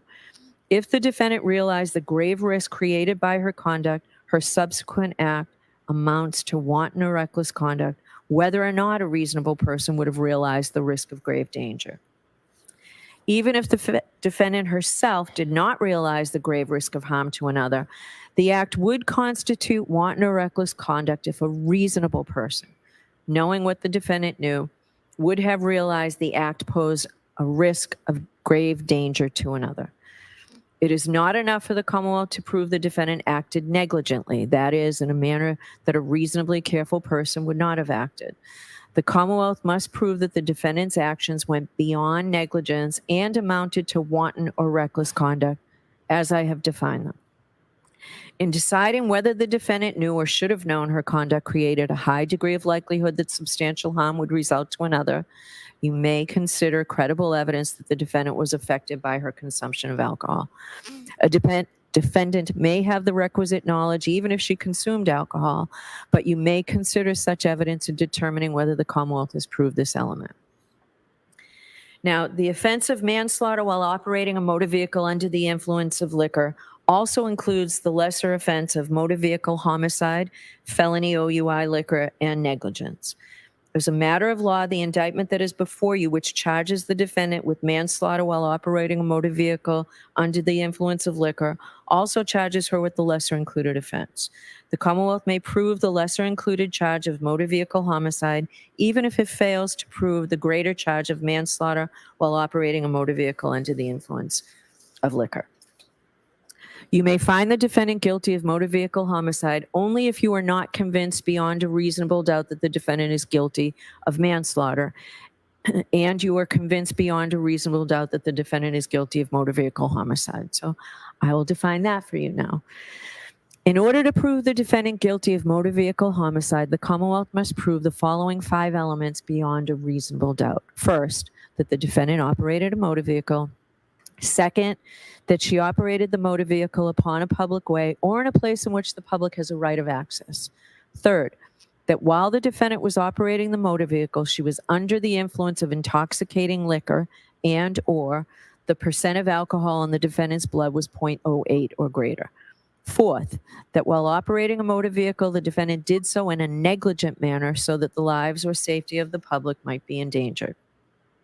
Fifth, that by such operation of the motor vehicle, the defendant caused the death of John O'Keefe. Elements 1, 2, 3, and 5 are the same as manslaughter while under the influence of alcohol, as I've previously instructed you just moments ago. The difference between manslaughter while operating under the influence and motor vehicle homicide is the 4th element. To prove the 4th element of motor vehicle homicide, the Commonwealth must prove beyond a reasonable doubt that the defendant drove negligently in a manner that might have endangered the lives or safety of other people. A person acts negligently when she fails to use due care. That is, when they act in a way that a reasonable person would not act. This can happen either by doing something that a reasonable person would not do under the circumstances, or by failing to do something that a reasonable person would do.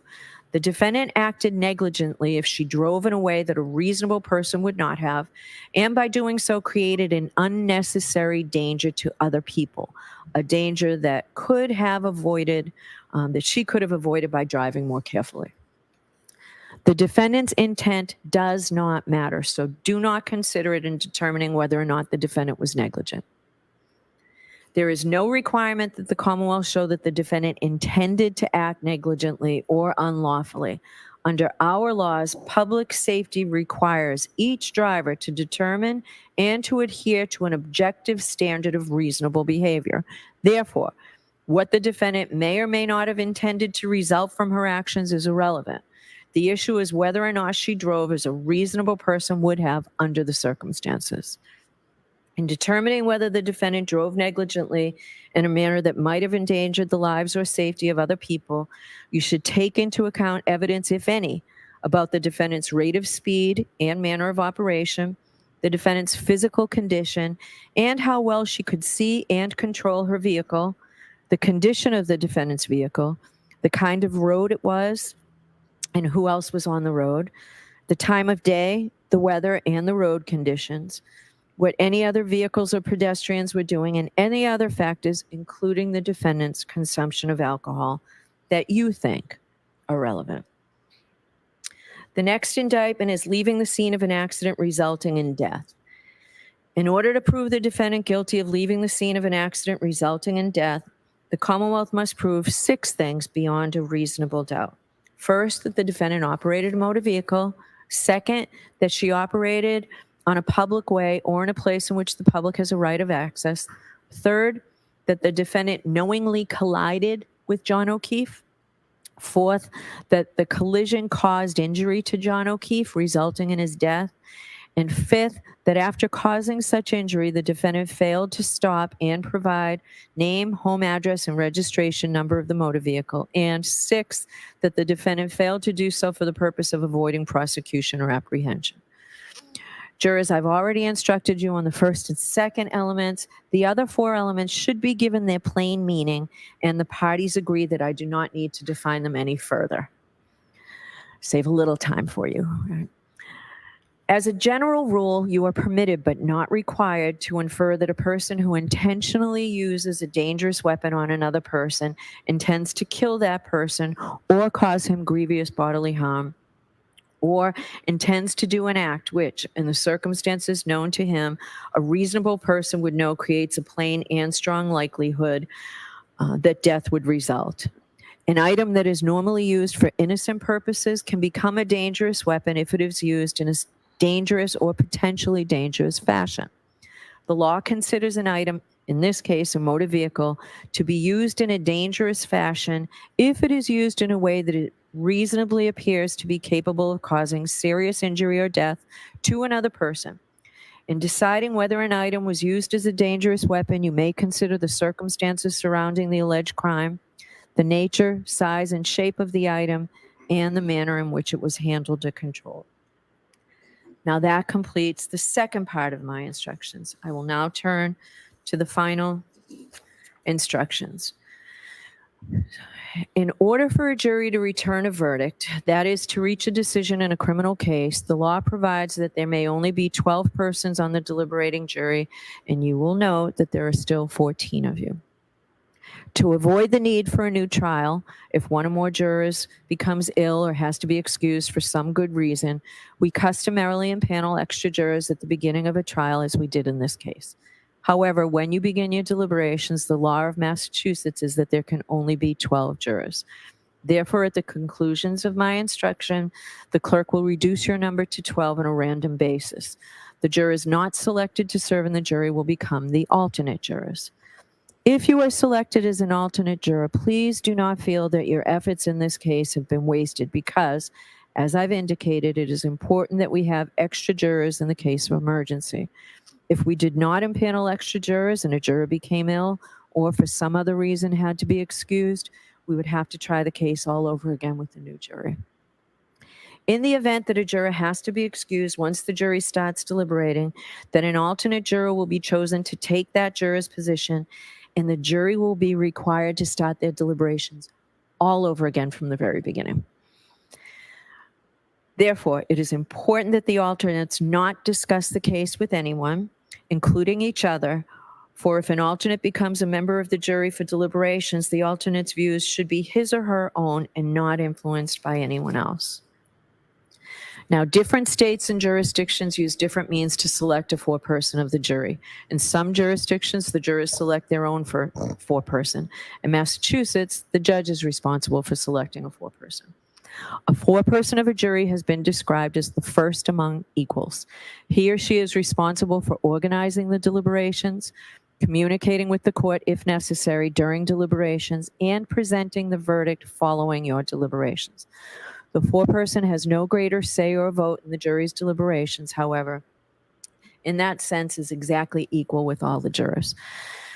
I am going to ask juror in seat number 1, juror number 400. Would you be our foreperson, please, sir? Thank you.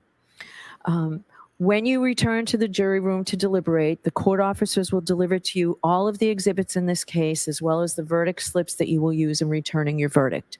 Your foreperson will be given verdict slips setting forth the charges against the defendant. 12 jurors must agree before you have a decision as to any charge. That means that to find the defendant guilty, all 12 must agree. To find the defendant not guilty, all 12 must agree. You should continue deliberating until you have reached a final verdict on each charge. You should not begin deliberating until all 12 jurors are together in the jury room and should cease deliberating if any one juror is not present in the jury room. It is important that you not communicate with anyone outside the jury room about the deliberations or about anything concerning this case. Further, I instruct you that no juror is better qualified to determine the truth of the facts in dispute or to deliberate on a verdict solely because of education, background, or experience. The parties and I have chosen each of you as fair and impartial jurors, and your voices have equal weight. To reach a unanimous verdict, each juror must agree. Jurors have a duty to consult with one another and to deliberate with a view to reaching an agreement if it can be done without violence to individual judgment.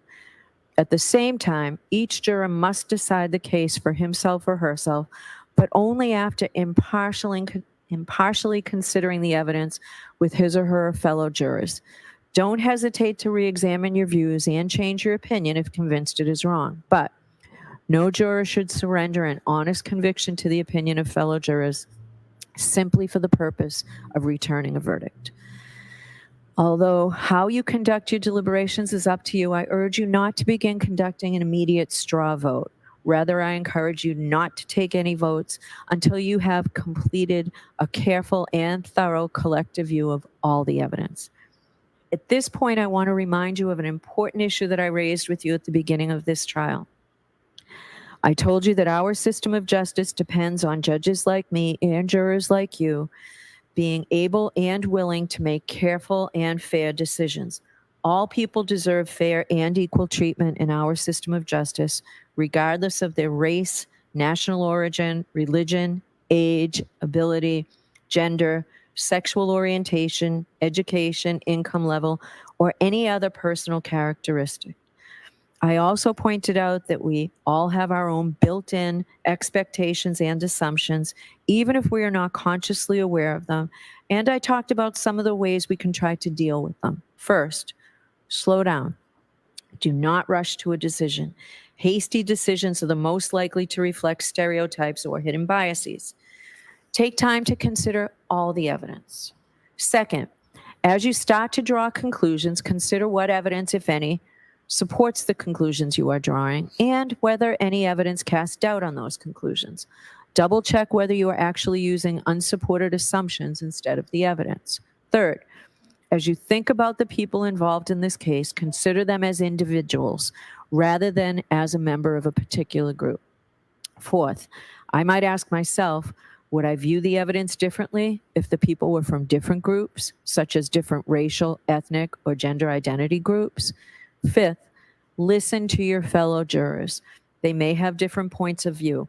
If so, they may help you determine whether you are focusing on the facts or making assumptions, perhaps based on stereotypes. Of course, your fellow jurors could be influenced by their own unstated assumptions. So don't be shy or hesitate to speak up. You should participate actively, particularly if you think the other jurors are overlooking or undervaluing evidence you find important. In fact, when you explain your thoughts out loud to other jurors, you are also helping yourself to focus on the evidence instead of assumptions.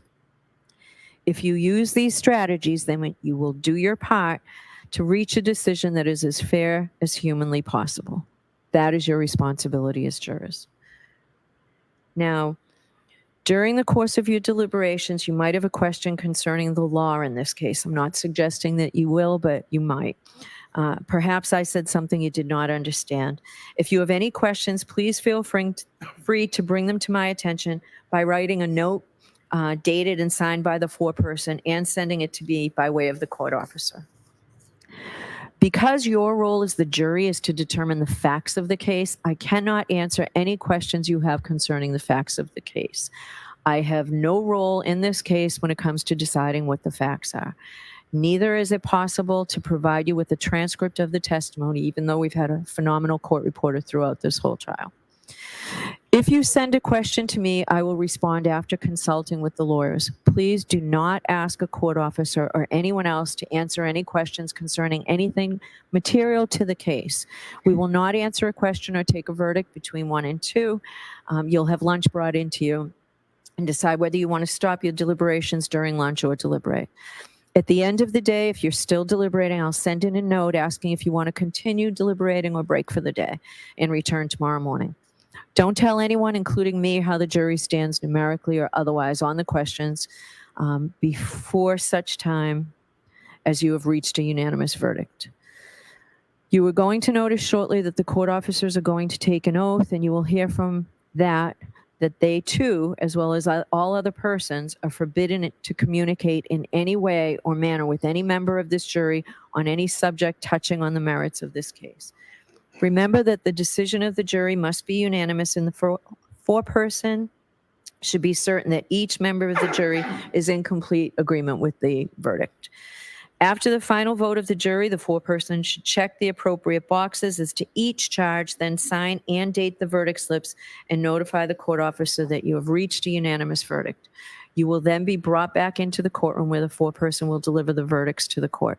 I'm going to see counsel before we reduce your number to 12.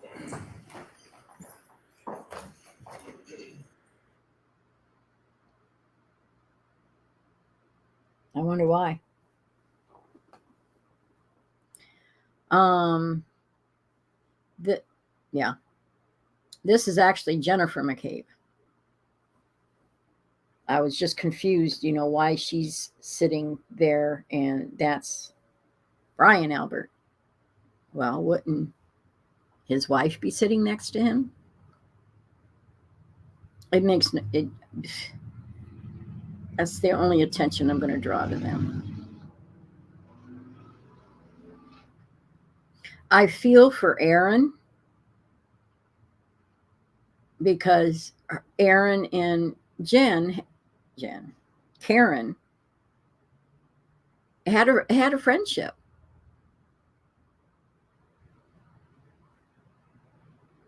And that's been blown to bits. Everything's been blown to bits.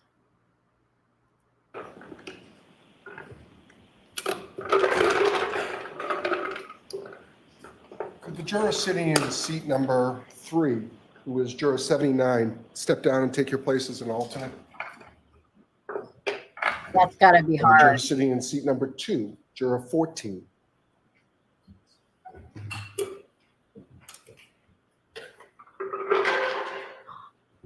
All right. So, ladies and I- gentlemen, Oh, I'm we sorry. need to swear in the court officers. They're going to be in charge of you during your deliberations. I the court suggest that you listen to the oath that they are taking so that you can be aware of their responsibilities. Now you can swear them, Mr. Clerk. You swear that you will keep this jury and alternates in some separate but convenient place until they agree, that you not suffer any person to speak to them, nor speak to them yourselves, nor ask them if they are agreed, nor suffer them to disperse until they're discharged of their verdict, except by further order of the court, so help you God. Thank you. All right. So, jurors, I need not remind you that you have an important responsibility, but I believe that you will bring to bear all the wisdom and the judgment and conscience that you possess in reaching your verdict in this case. All that we can expect from you is that you decide the case with integrity and with principle. We all expect you to reach an impartial verdict dictated by your logic, without bias, without prejudice or sympathy, and not prompted by any facts except those that you have heard here in the court during trial. We are looking for impartial judgment dictated by your reasoning and the fullest discharge of your oaths as jurors. You may now retire and deliberate your verdict. Jurors, this time taking your notebooks, all rise, follow me.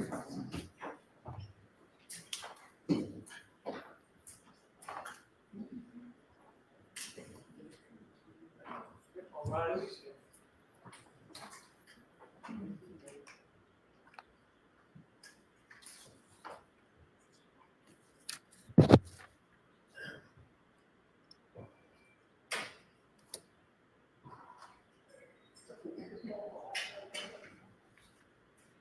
You may be seated. All right. So, counsel, I'll give you a few minutes to work with Mr. McDermott on the verdict slip, and then I'll come back out.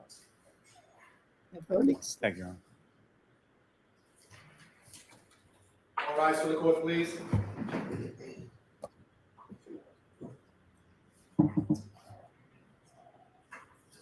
So involuntary is out. No, involuntary. So involuntary is out. No, involuntary is.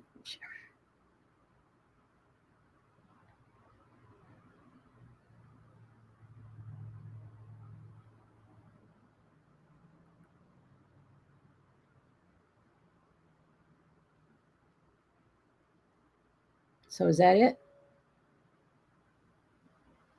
That's it. At least from this feed. How about this thing? Okay, jury's got it.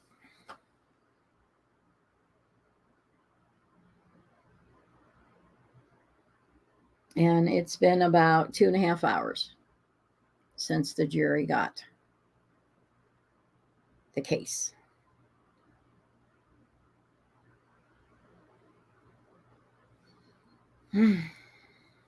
And now people wait.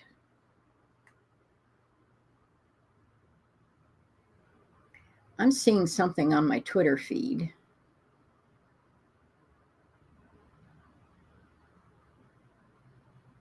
But that's okay. I am biased. I will admit it. I decided pretty quick that the prosecution was full of it. That the prosecution was lying, gaslighting, and manipulating. I hope the real jury, not the snarky one, but the real jury came to that same conclusion. We will end this for now. When there is a verdict, I will be back. That's a warning, not a threat. I will be back. So go get something to eat. I'm going to. And when the verdict comes in, I'll be back. Until then, you take care and God bless.